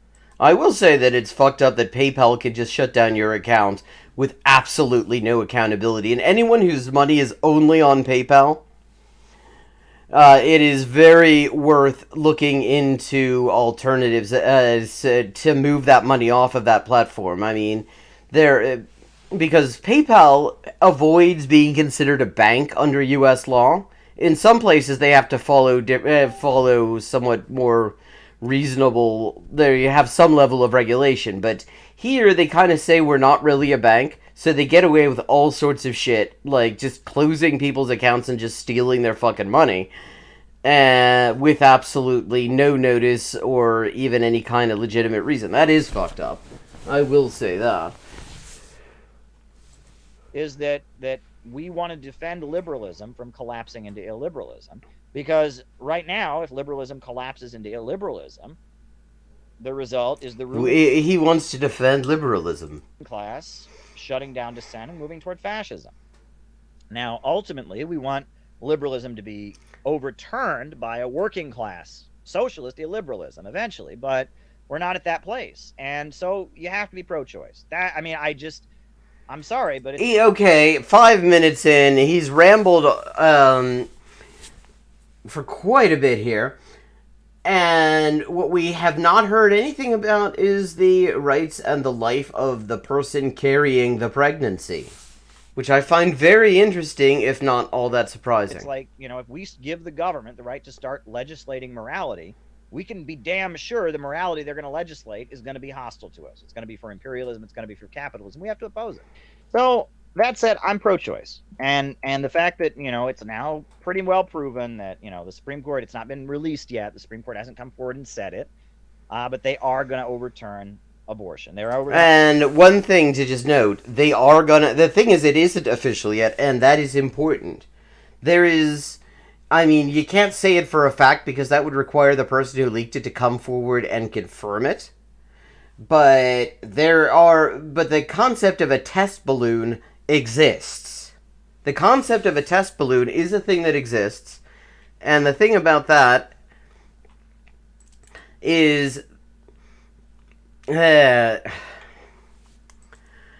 sometimes you send out, when you know you're going to do something extremely unpopular, rather than just doing it immediately, you sort of leak the announcement. Find out what kind of shitstorm you're in for, so you know if you need to walk this back at all. And I think that we need to really just understand that there's a big difference between a leaked draft opinion and a final official opinion, and that people's minds can change when they see the kind of consequences their actions can have. I mean, if it turns out that, say, shit kicks off again like it did after the murder of George Floyd, for example, then they might very well say, this might not be the time to be doing this. It might, and then reconsider it. Or they could even the real coward's way out on this, if they did not want to just reverse course, but they didn't. But they decided that the potential consequences of them standing by this horrible opinion, which includes literal neo-Nazi great replacement tropes in it, would be there's something called digging. It stands for to dismiss as improvidently granted, and they could simply just kick the case without a decision, and then the law stays as it was before this case was ever decided. They could do that. That is an option that is open to them, and really, I think what all of us need to be doing is doing what we can to make it very clear that it would be the less frightening option for them to just kick this into the long grass and not do what they obviously want to do, what we knew from the start they wanted to do. I mean, Congress saying that they fucking lied to them. They were actually, they were asked questions that allowed them to wiggle out, and being lawyers, they knew how to wiggle out, because that's one of the things that the law teaches you to do, really. Yeah, and even that begs the question, laws are a formal acknowledgement of the rights, and then the question is, why is the state acknowledging these rights? It's not, I mean, the state has chosen some rights to acknowledge some rights, and some rights that it won't acknowledge. And when it does that, there are reasons. And, I mean, his, attempt to explain what the law is, it's this is the sort of shit that you would probably hear in an undergraduate seminar on legal philosophy or some shit in a poli-sci faculty, prefaced with the words, "This is more a comment than a question." But God, it is just this is cringe. As somebody who spent a lot of my life probably about half of my adult life studying comparative law, and all this stuff, fucking legal philosophy and all this bullshit. Which is, see, my contempt for the legal system comes from intimate familiarity on all sorts of levels, theoretical and practical. This is cringe. This is like a whole different level of cringe. This is cringe that requires footnotes. To overturn the Roe v. versus Wade decision. This is cringe in blue book format. Which will give a number of states the right to outlaw abortion, which on top of that will, in a number of states, it'll be automatic, right? There are a number of states that have what are called trigger laws. The second Roe v. Wade is overturned, at that point, abortion is outlawed. So it's very likely that in the next few days, a number of states like Tennessee and Kentucky and Alabama and Texas are going to immediately outlaw abortion. That's wrong. It's wrong because the state, the capitalist state, has no right to make moralistic determinations like this. And okay, the words like this are doing a lot of work here. Because the state's making moralistic determinations all the fucking time. So if you're going to say that moralistic determinations like this it can't do, and moralistic determinations like that are okay, then you have to distinguish between this and that. See, and the way in this case that you would distinguish between this and that, though you seem very reticent to talk about it, is the fact that there is that no matter what you think the status of the fetus, embryo, or fertilized egg is, we can be entirely certain that the person carrying any of those entities is alive. And that's why it's wrong to be fucking, to be banning necessary medical care that is in many cases also life-saving. That's why. I mean, you can't just say the state can't make moralistic determinations, because the state does make moralistic determinations, and if you think a particular moralistic determination is wrong, then you gotta come up with more than just that, because it's moralistic determinations all the way down, all based on perceived class self-interest. That's all it fucking is, all the way down. All the law is some orders where there are state-funded fuckers with guns who knock on your door if you don't listen. So I am pro-choice. Let me repeat that. I'm pro-choice.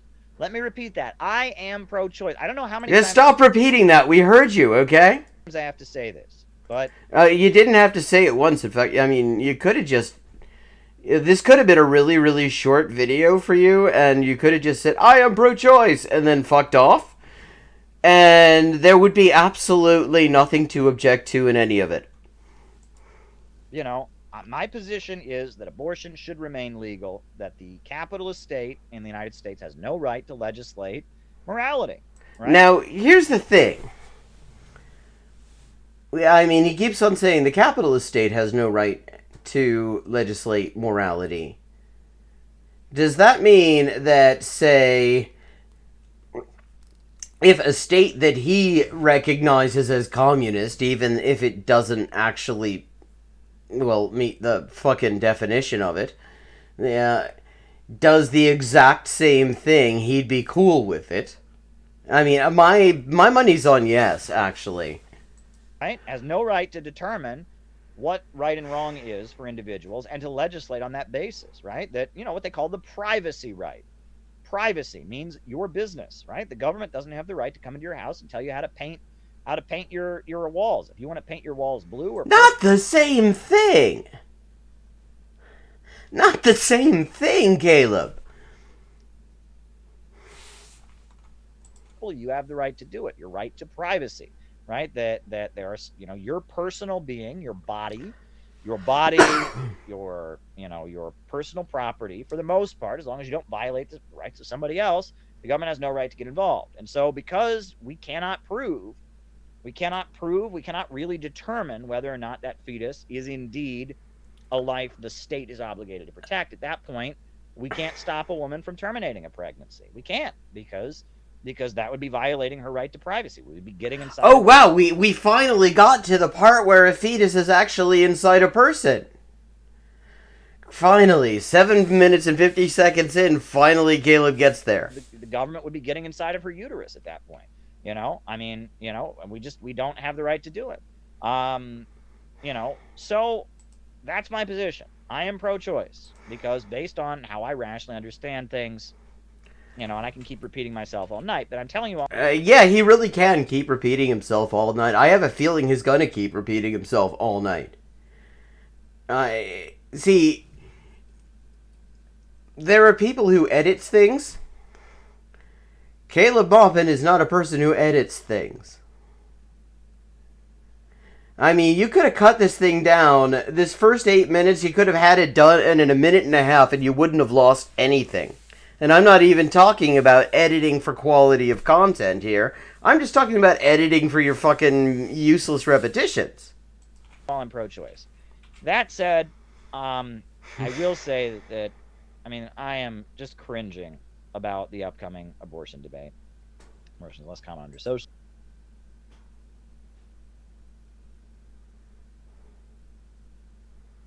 Because socialism will give a better quality of life for children. Yeah, and I'm just cringing for the upcoming abortion debate. I'm cringing for it. And thank you, Kelly, for the super chat. I'm cringing for the upcoming abortion debate. I wonder if he's cringing for the upcoming abortion debate. Like, can he try? It's like, has he set himself on reverb? Did he go into Fairlight and put reverb on himself and forget, and it's just on everything, so he says every fucking thing 5 times, the exact same words? It's going to be an utter nightmare. And no, I won't be in the streets. I mean, I don't protest as a journalist. I try to avoid protest. There's going to be huge protests around this, and the people are rightly outraged. But I just saw this video, and all right, I'm gonna have to show you, if you haven't seen. This is Elizabeth Warren.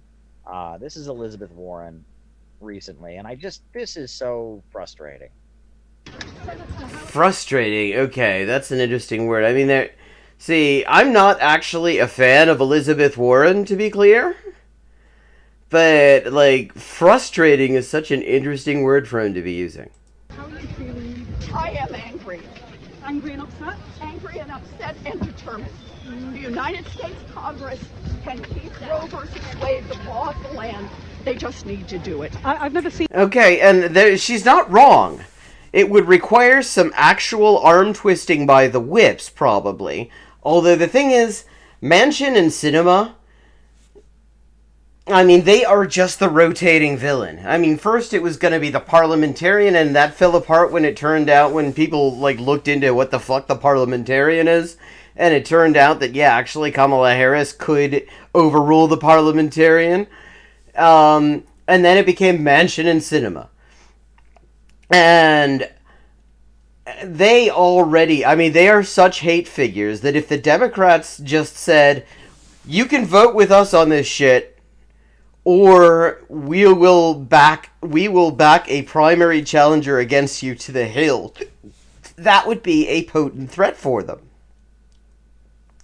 Because, I mean, there's all sorts of arm twisting they could do, and yes, honestly, when they have spent decades shaming people for not voting for them by equating voting for Democrats to protecting abortion rights, and they are not talking about they're not proposing to actually just do it before these midterms, just do it on an expedited emergency basis, because it is an emergency. It is going to get people killed if, I mean, all they're saying is get out and vote. Get out and vote. Why? What the fuck is the point of that?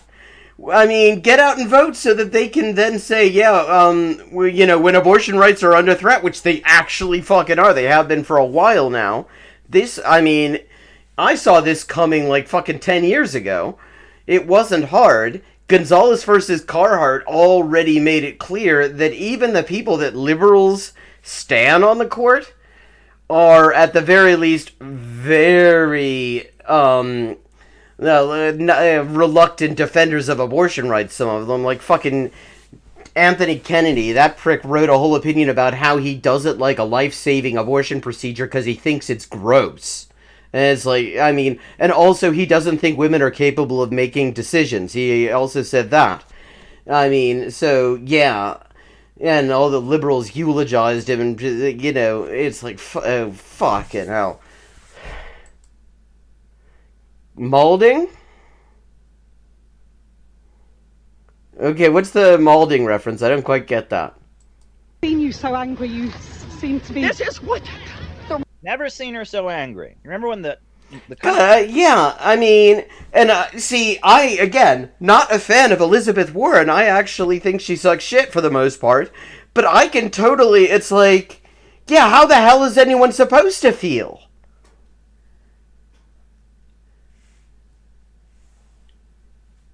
I mean, shit, I have a sister who's had 2 high-risk pregnancies that have fortunately come off quite well. I mean, in the sense that she came out of it okay, and I have 2 absolutely wonderful nieces as a result. But in Ohio, this is one of those states where we have all sorts of absolutely fucked up anti-choice laws that the state assembly is constantly trying to enact and shit like that. It's a matter of time, and every single one, well, each pregnancy's been riskier than the last, and each time this comes up, ever since then, I'm just sitting here thinking, you know, I mean, that's fucking personal. In addition to everything else. So yeah, of course she's pissed off. He's gonna get, like, he's frustrated because she's pissed off, and the only reasonable thing that you could say here, if he wants to be frustrated that she's pissed off, is that she hasn't done enough to force the issue up to now.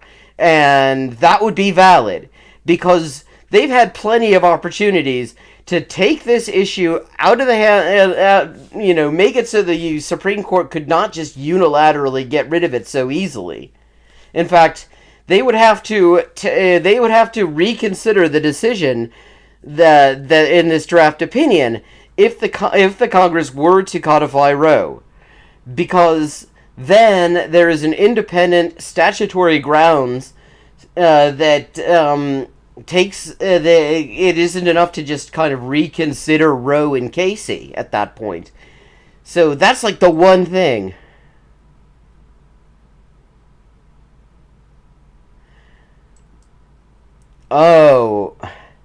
Oh, I see.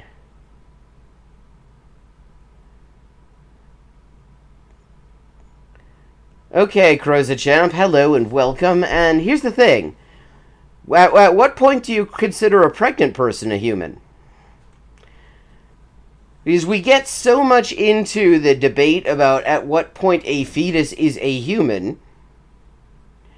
But the real question is, the only reason that ever gets brought up is as a way of sort of saying, what people who get really stuck into that particular argument end up often doing, the purpose of it is often to justify saying that it is that the supposed, whatever rights the fetus has at that point somehow diminish the rights of the fully formed human being carrying it. Oh, thank you. Thank you. So, I actually think it's a red herring. Because what there's absolutely no reasonable debate to be had on is that there's a fully formed human being carrying the fetus. And if that fully formed human being, for some reason, can't deal with carrying that fetus, then, whether that's going to physically, we know that's physically going to fuck them up, whether it's going to kill them, whether it's causing serious mental health problems, or whether, there are serious complications or shit like that, then they just have to actually have the right to do that. Now, so I think when we get into these sort of edge cases, the whole point, the reason right-wingers like to bring up these edge cases is specifically to get somebody to make concessions that they haven't fully considered. And to me, there's no reason to make those concessions. I mean, because let's say in 40, let's say, actually, I wasn't participating in this sort of debate when I was under 10 years old, so in the 30 years that I've been involved in this debate, without exception, this is the reason the shit's brought up. I have never, if this is going to be the first time, and that's why, I'm not saying that that's why you're doing it, to be very clear. I'm not saying that that's why you're doing it. I'm saying that when we get into that these edge cases really have nothing to do with the reality of abortion as it exists in society. Most abortions are most abortions are medical abortions. You take a pill and that's it. There isn't actually, there's not a fully formed anything at that point. And it certainly could not exist outside of the womb. But go on, I'm not stopping. You can keep on, make your point if you'd like to. But again, I'm not saying that that's why you're bringing this stuff up. Okay, the thing to remember about partial birth abortion is that there's no such thing as partial birth abortion. It is a bullshit term that was invented to describe a procedure, a life-saving procedure, it's worth noting, called dilation and extraction. It is something that right-wingers made up. And it is a procedure that actually saves lives and is actually, it was before it became banned. Gonzalez versus Carhart. Yes, it is made up. There is no such thing as partial birth abortion. That is a bullshit term. Yes, it is. There is where in the U.S. it's banned.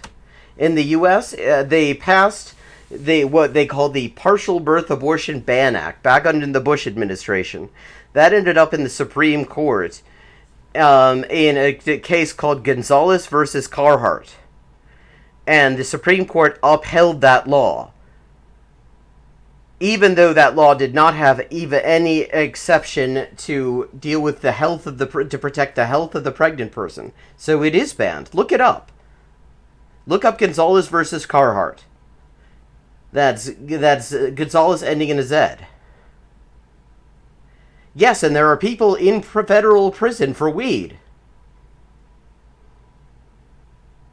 Weed is also federally banned. Yeah, and that doesn't matter. The feds can still arrest you. In fact, feds have actually raided dispensaries in places in states where those dispensaries are legal under state law. Doesn't happen as much as far as I can tell now, but they have done it, and their right to do it has been upheld.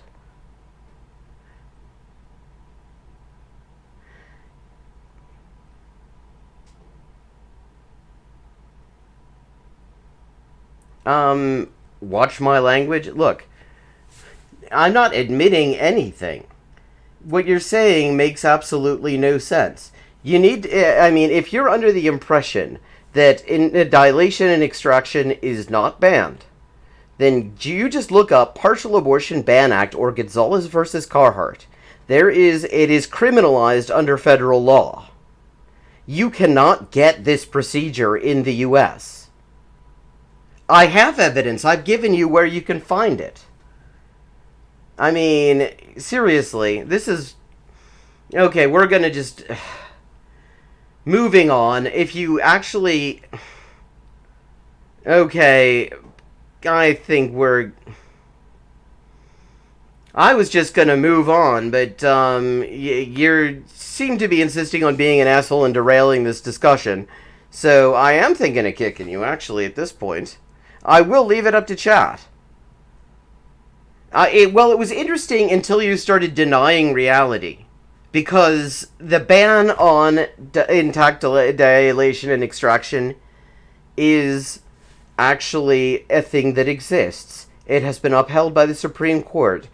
providing this rare, but in some cases extremely necessary medical procedure is a federal offense. You could go to federal prison for it. You can't get this procedure in the U.S.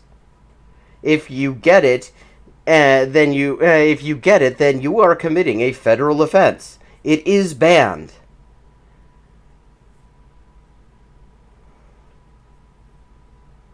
No, not depending on the state. It is a federal law in all states and U.S. territories, all the states and the colonies. Yes, and you can be prosecuted for weed too. People get prosecuted for weed on the federal level, and get raided and shit in places where it's been legalized. In states where it's been legalized, because federal law supersedes state law on these things. The state cannot stop the federal government prosecuting you under federal law for something that they've legalized under state law. But okay, moving on. Country in Africa with the highest life expectancy got bombed and destroyed. You remember that? The country in Africa with the highest life expectancy, Libya, got bombed and destroyed. And there are all these lies to justify it. That Gaddafi was giving out, Viagra so his soldiers could rape people. All this turned out to all be lies. You remember that? But she's never been so angry. Never been so angry. Republicans? Okay, I mean, I will give that because the results of the U.S. war against Libya have been absolutely horrifying, beyond anything that one could have, any criticism that one could have had of Gaddafi's government before. The horrors that have been unleashed since that war really are. But yeah, I mean, okay, I will give him that. But at the same time, have been working toward this day for decades. They have been out there plotting, carefully cultivating these Supreme Court justices so they could have a majority on the bench who would have... Yes, and what exactly did any of you do to stop it? They've been doing this for decades. You've been saying for decades, vote for us, we'll protect your abortion rights. And here we are. You haven't protected our abortion rights, and this is where we are. So honestly, see, this is where she loses me, because on the one time, yeah, she's right. The Democrats need to just fucking get on with it and codify Roe, and then this immediate threat at least is averted. But when she says they've been doing this for decades, she's been in Congress for a pretty long time. A lot of the people currently in Congress have been in Congress for decades. And they've been saying for decades, for as long as I've been alive, Democrats have been campaigning on abortion rights. Saying that, voting for them is to defend abortion rights and all this shit. And they've not done anything about it. They have not done anything about it. If anything, they have actually moved away from supporting abortion rights. And the Democratic Leadership Conference, the DLC, that was one of their major innovations to Democratic campaign strategy, which is why you have like a guy like fucking Joe Biden, who also wanted to get rid of Roe. He was very anti-Roe until he became pro-becoming president, and suddenly decided that actually maybe Roe was okay. I mean, fucking Hillary Clinton with that safe, legal, and rare bullshit, and her running mate, who was also anti-choice, and the fucking so-called pro-choice NGOs that just fundraise for the Democrats, changed his fucking report card when he was announced to be the vice presidential candidate. I mean, yeah, you've had decades to do something about it. You've had fucking super majorities more than once during those times, during which you could have just easily just done this. And you would have probably shut the Republicans out of controlling Congress for decades as a result. And you haven't done it. And you're still not doing it.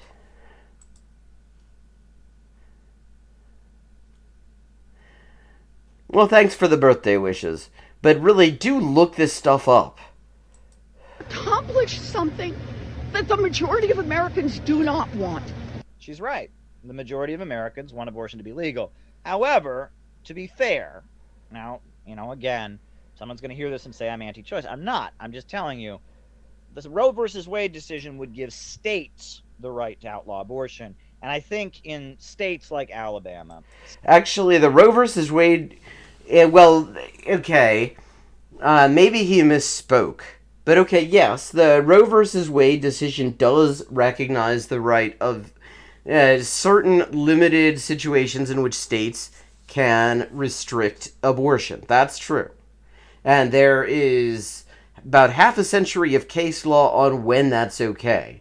And the worst of those cases is Gonzalez versus Carhart. Up until Gonzalez versus Carhart, the rule was that any restriction on abortion, in addition to actually having a legitimate medical purpose, also had to include exceptions to safeguard the life and the health of the pregnant person. After Gonzalez versus Carhart, and now it's been weakened because Gonzalez versus Carhart dealt with the so-called Partial Birth Abortion Ban Act, which did not have any exception for the health of the pregnant person. And they said that was okay, even though they had a record before them with testimony from all the major professional associations of OBGYN saying, yeah, actually, this is necessary in some. It's extremely rare procedure, but it is necessary in some cases to safeguard the life and health of the patient. And they said, no, it's okay. It doesn't have to safeguard the life, the health of the patient. In fact, see, the thing to remember is that the law that Roe versus Wade struck down had an exception safeguarding the life of the patient, but not the health. And they said, that's meaningless. That's bullshit. Because doctors are not really trained to distinguish between the life and the health of the patient. They're not trained to distinguish between, to sort of split the difference between not killing the patient and, sending the patient into a permanent vegetative state or something like that. They are trained to safeguard the health of the patient, and the Supreme Court in Roe quite correctly said, if you don't also give them an exception that allows them to safeguard the health of the patient, then they are going to be in a total ethical dilemma. They will end up having to just kind of let patients die, because the line is just so hard to draw. So under those parameters, and there have been, I've lost count of how many cases have ended up in the U.S. Supreme Court since Roe, dealing with exactly how those kinds of restrictions apply. But there have been a lot of them. Those are the parameters. States like Tennessee, a majority favors outlawing it. Just to be clear, right? Overturning Roe versus Wade doesn't immediately outlaw abortion. It gives states the right. Well, unless you're in one of those states that has what's called a triggering law, which is kind of an apt name for it. I mean, that's their name for it. But, I mean, it is kind of fucking triggering, actually. To outlaw abortion. 69% of people across this country, red states and blue states, old people and young people, want Roe versus Wade to maintain as the law of the land. We need to do that. And we have a right. Extremists, we've heard enough from the extremists. And we're tired of it. Thank you. Senator, does this open the door for other constitutional? Yeah, so that's Elizabeth Warren. And, I mean, folks, first of all, I don't know, for those who have been watching this program for a long time and have been watching me on here, I actually predicted that Roe versus Wade was going to be overturned. Wow, that was a really impressive prediction there. I mean, you were able to figure out that a majority of hardline right-wing, explicitly white nationalist in a couple of cases, anti-choice judges on the Supreme Court were going to overturn Roe. You managed to predict that? Wow, you fucking Nostradamus. Go you! About 2 years ago, when I was still doing the streams, they were just on Saturday, I gave the prediction. I said Roe versus Wade is going to be overturned. And why is it going to be overturned? Because that's a way to bring the red states back into the political process. It's something. They're already in the political process. I mean, what the hell does that mean? Bring the red states back into the political process. I mean, that makes absolutely no fucking sense. Thing that they can do for the red state people that doesn't really change the structure of the country. Because here's the thing. Yeah, what, that doesn't really change the structure of the country? It changes See, okay, structure. It's not very clear to me what he means by that, but I would not call that a minor modification on the margins. That is actually a pretty huge fucking thing. That changes a lot of things. If Alabama and Texas and Tennessee and Kentucky can outlaw abortion, people can still travel to other states. No, because a lot of those states are also criminalizing traveling to get abortions in other states. And get abortions. Now, there are laws to outlaw traveling to another state to get abortion. Yeah, exactly. Which is why, you can't necessarily fucking travel. And aside from that, the thing is, the situation with abortion before all this sucked. Because, in a lot of places, because one of the ways that anti-choice assholes have been going at it with this is they come up with all sorts of bullshit zoning rules. And they claim it's all neutral, but it means that there are almost no places in the entire state that are actually zoned in a way that you could open up a clinic that offers abortion. And the result is, in some states, you have to drive 5-6 hours each way just to go to your initial visit, and you can't just go get the fucking abortion done on the initial visit because there's a waiting period. And that waiting period means you have to then come back. You have to take 2 whole days off of work. Actually, I mean, sometimes the distance is so long you'd actually be taking 4 days, because unless you're just fucking driving all night. So traveling interstate is not... I mean, there are places where traveling interstate might be accessible, like if you're like right on the California border or something like that. You know, the border of some state that definitely, absolutely is not going to ban abortions or anything like that. But that's not the situation for a lot of the people that we're talking about. Even if it is legal to travel, even if it remains legal to travel, or even if there's a way to travel and not get caught, we're not talking about just popping over to the neighboring state necessarily, which is already often a serious that is often a serious hike. I mean, hours and hours of driving time each way. We're talking about going like 3 or 4 states over sometimes, because a lot of the states that are going to be banning abortion are contiguous. So if you're in like fucking Alabama, then you can't just necessarily go over to Georgia and you're cool. I mean, I didn't know what the situation... I haven't heard anything about Georgia. Don't take my word on that. I'm not saying that Georgia is banning it, but I mean, I have not heard anything on that subject. But I'm saying you cannot take for granted that it's just traveling over to the next state.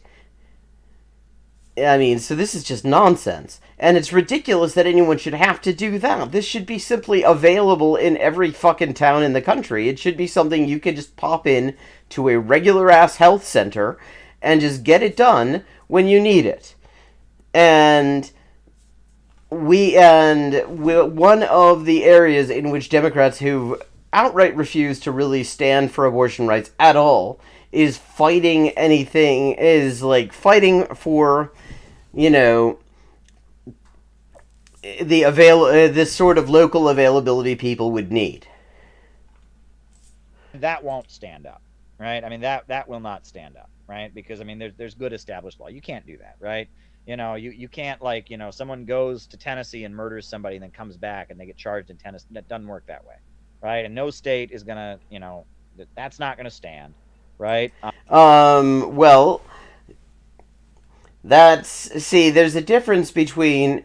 Actually, if you travel interstate to kill somebody, but you formed the intent, let's say you conspired to kill somebody, let's take Fargo, the movie Fargo, where the actual conspiracy happens interstate. This conspiracy happens in one place. The actual offense is committed in the other. You've committed offenses in both states at that point. Just because the thing you decided together that you were gonna do, the decision took place in the one state, doesn't mean that that state can't also prosecute you.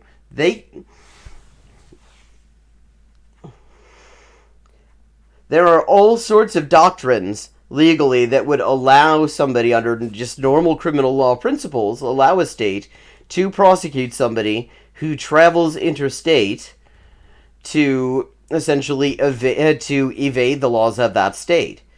There are ways to get around that, and one of them is conspiracy.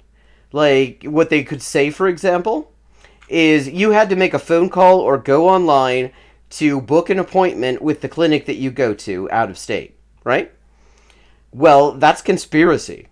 You have conspired to commit the offense of getting an abortion. The actual offense is being committed interstate, but the conspiracy is an independent offense. It is an offense on its own, and you can be prosecuted in your home state for it, potentially. So what he's saying is actually not that simple at all. And on top of that, in addition to that, I expect there will be medical exceptions. But look, I think that this is... Why would you expect that there would be medical exceptions? These even before this fucking the garbage fuckers who are on the court now, like Gorsuch and Kavanaugh and Comey Barrett, even before that, they had already weakened the requirement for medical exceptions to oblivion in Gonzalez v. Carhart. So, yeah, I mean, obviously, and if you look at some of these laws, they're very specifically, the idea is to force the issue before the court, so in hopes that the right-wing majority will give them exactly what they want. So they create a wish list. And so, you have it set up so that there is no medical exception, so that if the court is so inclined, they can say, okay, you don't need a medical exception anymore either. In fact, overturning Roe, if you're overturning Roe, you're essentially calling into question every decision based on Roe. And Roe is where the medical exception requirement was first adopted by the U.S. Supreme Court. That it was like one of the central holdings in Roe, that you had to have an exception to safeguard the patient's health. This is a way to give a symbolic win. A symbolic win. Symbolic? You call this shit symbolic?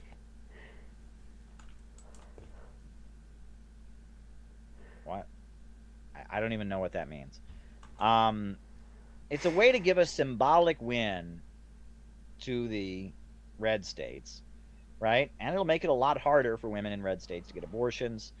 Well, yes, it will make it goddamn well impossible for pregnant people in these states to get abortions. That's a wonderful freeze frame. I like that. That looks like he's just hit a fucking bong. I want to screenshot that and use that for something. I don't know.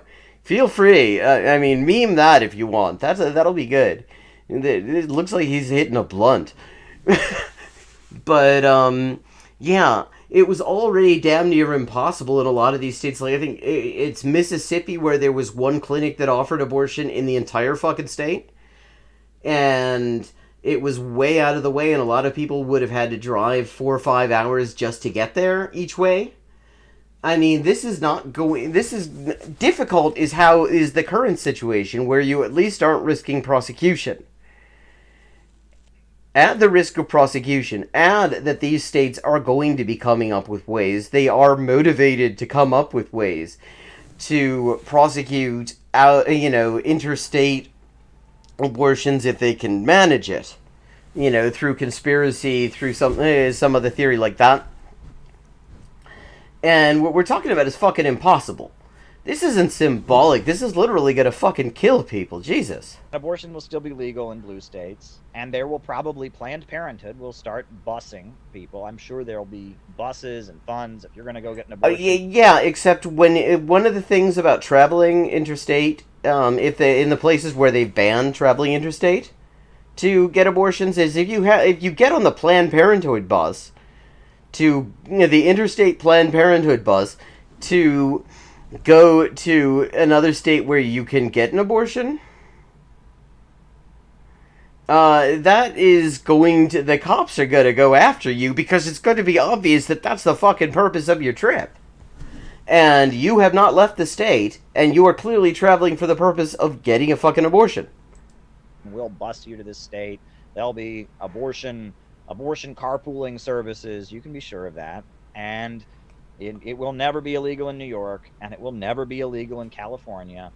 And well, that's wonderful because, I mean, yeah, New York and California have a huge percentage of the U.S. population but if I have to travel, if somebody in Ohio has to travel all the way to either New York or California, if that's the option, because Ohio is one of the states that you have to watch out for on this.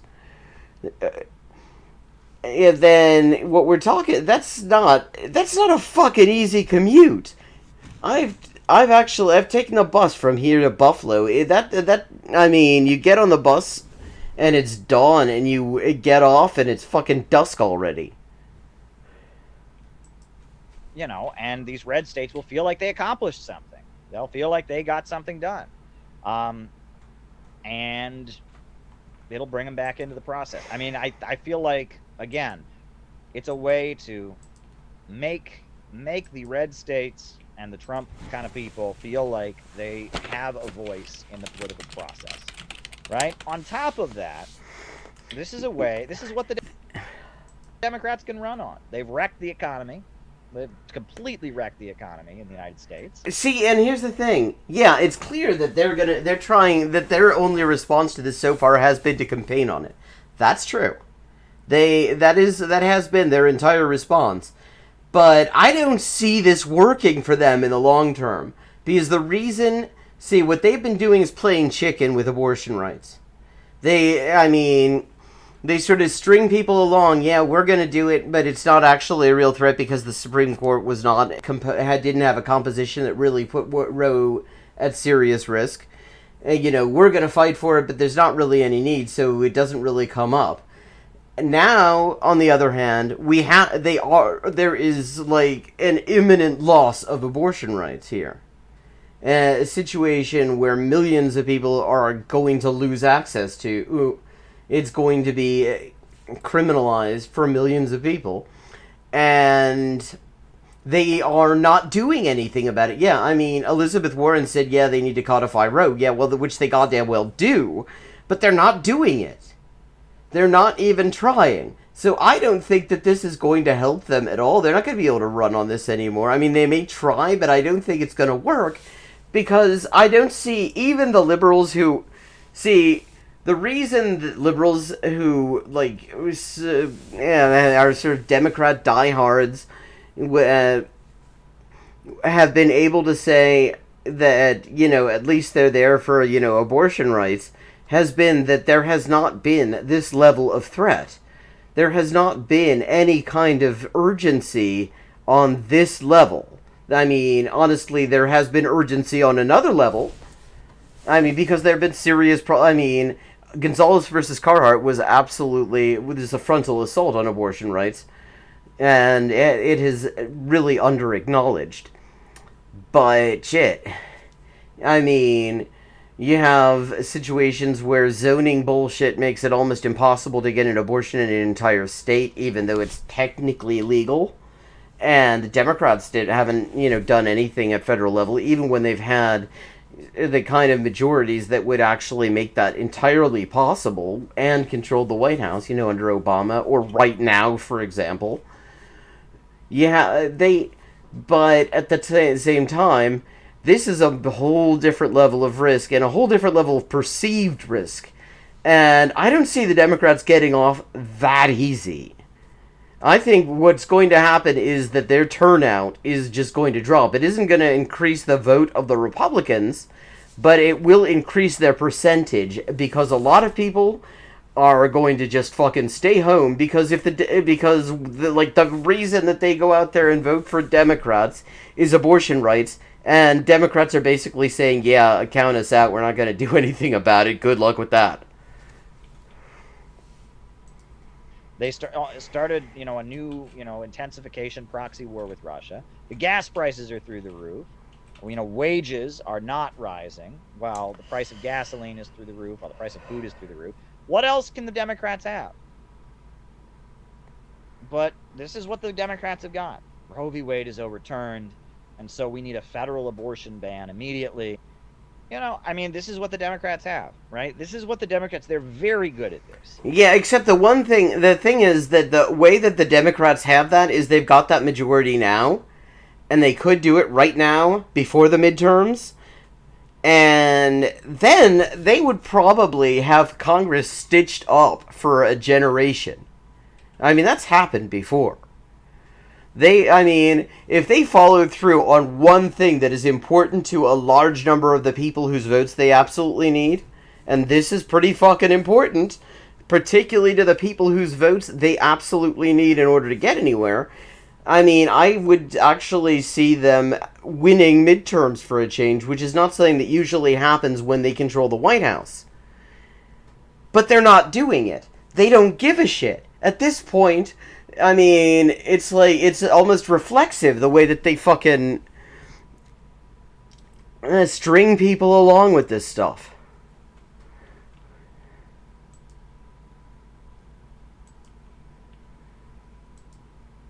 Okay, and with that, we're going to take a little break. I am going to be back in just a couple of minutes, and we will continue with this video.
And we're back. Just gonna type another full stop to make sure. It's the only way I've found. Sometimes Restream chat backs up a bit.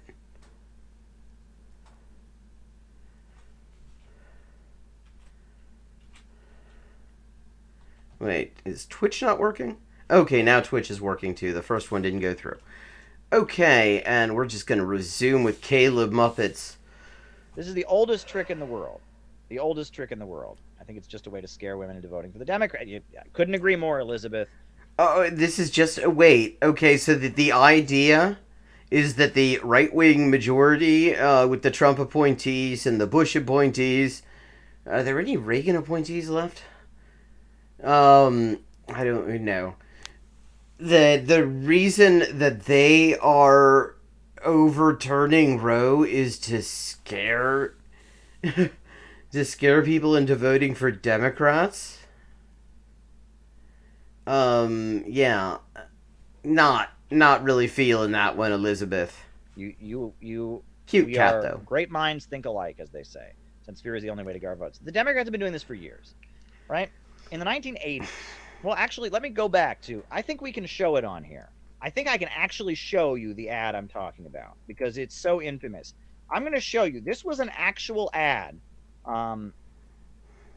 This was an actual Democratic Party ad from 1964 when Barry Goldwater was running for president and on a pretty explicitly white supremacist anti-civil rights ticket. Lyndon Johnson, the Democrat. Lyndon Johnson, the Democrat, the guy who started who escalated the Vietnam War and was a complete warmonger. This was an actual ad that he showed on television. This was a literal ad that Lyndon Johnson ran on TV. As opposed to a figurative ad? I'll just show it to you right now. This was an actual TV ad that Lyndon Johnson made. Just fucking show it to us. Oh, this one, yes.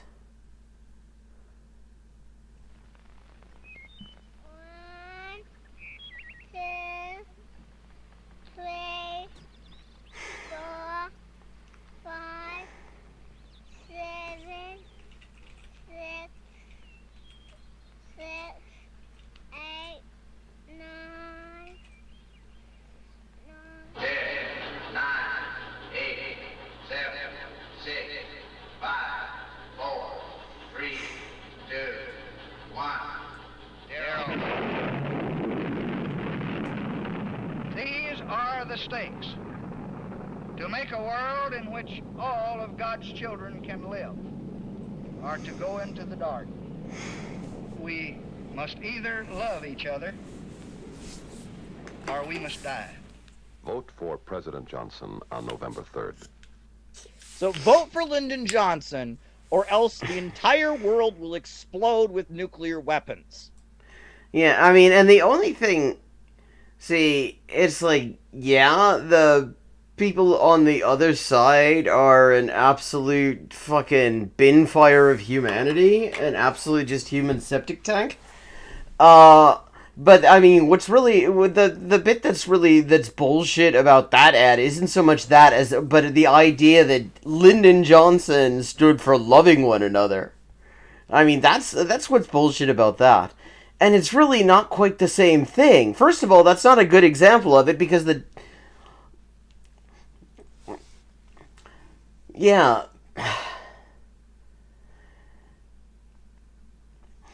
No, wait a second. No, this was, it was he scratched that last bit there. That was the 64 election, and then he decided not to run after that, since he technically had not been elected president once. He'd only been elected once, and he just assumed the office after Kennedy got shot. He was able to do 2 terms. So yeah, I just kind of miscalculated that. But the thing is, this really isn't quite the same thing, because they weren't actually... I mean, they were figuratively saying that those are the stakes, but it's not quite the same thing. And it's a different... You see, the thing about the abortion situation again, is the reason that it has worked for them is because for decades, there's been a majority in the Supreme Court that wasn't going to fuck around and find out with Roe versus Wade. I mean, you even had Reagan appointees like Souter and O'Connor who were fully supportive of, they backed Roe. I mean, the decision in Casey, which Alito's opinion also overturns, it's worth noting that with that decision, the majority opinion was written by O'Connor. And it strongly rebuked the judge who authored the lower court's opinion that they reversed. That judge was named Sam Alito. And one of the fucked up things about that decision that O'Connor's opinion observed was that in upholding a spousal notification and permission provision in Pennsylvania law, all the cases that Alito's opinion cited to show that this was constitutional, that spousal notification was okay, involved minors. It involved parental notification in the case of minors, parental permission in the case of minors, and this was being applied to spousal permission for adults.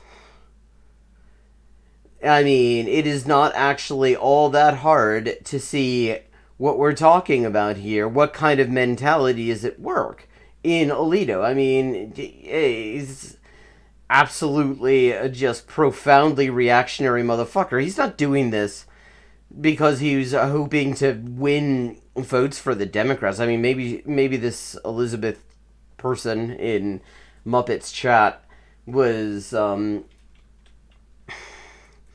saying that the leak was due to that, and I mean, maybe that's possible, but I don't see it working because the Democrats there are things that the Democrats would have to do in order for that to work. And one of those is they would have to deliver on it. You see, it's one thing to go for 40 years when there's no serious threat at the federal level to abortion. And it's another thing because Roe versus Wade was safe.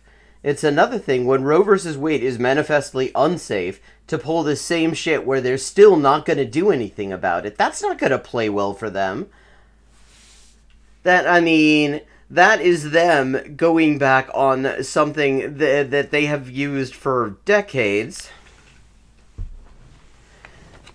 as the main reason to vote for them.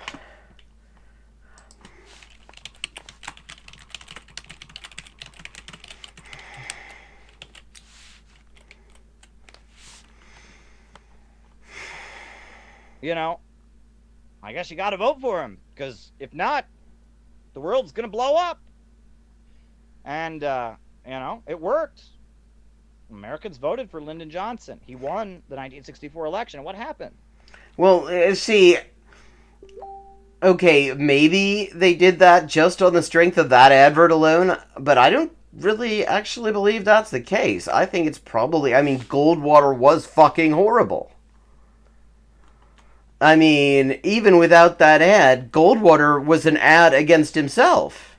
Yes, okay, he won the support of a young Hillary Clinton with his anti-civil rights thing, but, plenty of people were not keen on that, especially because, remember, this is at a time when, it's hard to imagine today, of course, where you have actually a lot of widespread rioting over civil rights. And you have a choice between the guy who is kind of calming that bit down, even as he's just, pounding fucking Vietnam into the ground. Or you have the guy who is totally going to inflame that. There are a lot of reasons people didn't vote for Goldwater. I don't think it was just on the strength of this ad.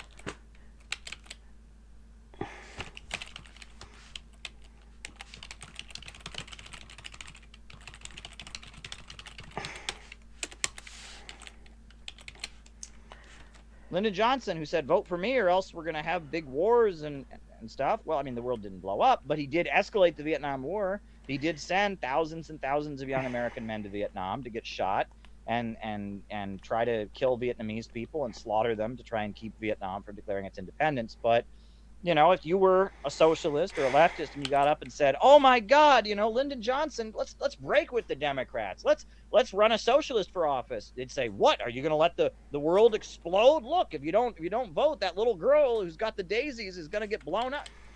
It's a classic tactic. It's a classic manipulation. Actually, I got my mother on the line here. She might remember this. Actually, it might be a little bit before her time. Do you remember the LBJ Goldwater election?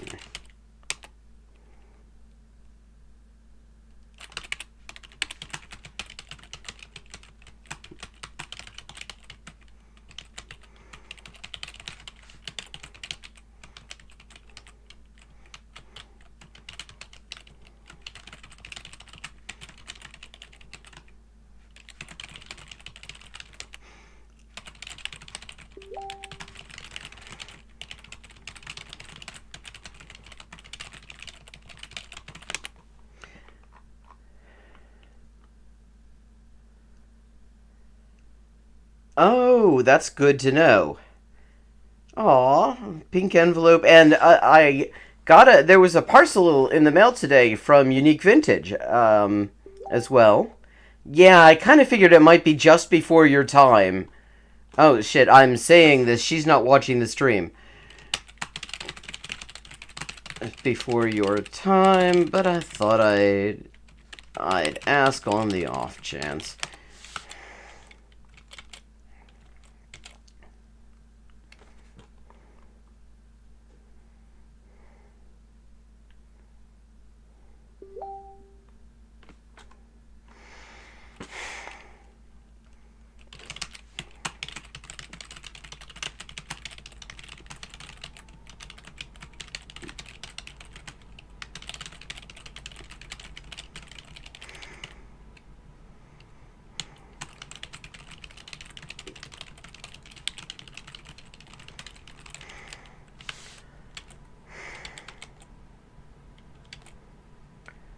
Okay, I think I'm going to wrap up for tonight, but I might be starting early again tomorrow because I've got the place to myself. I've got no demands on my time.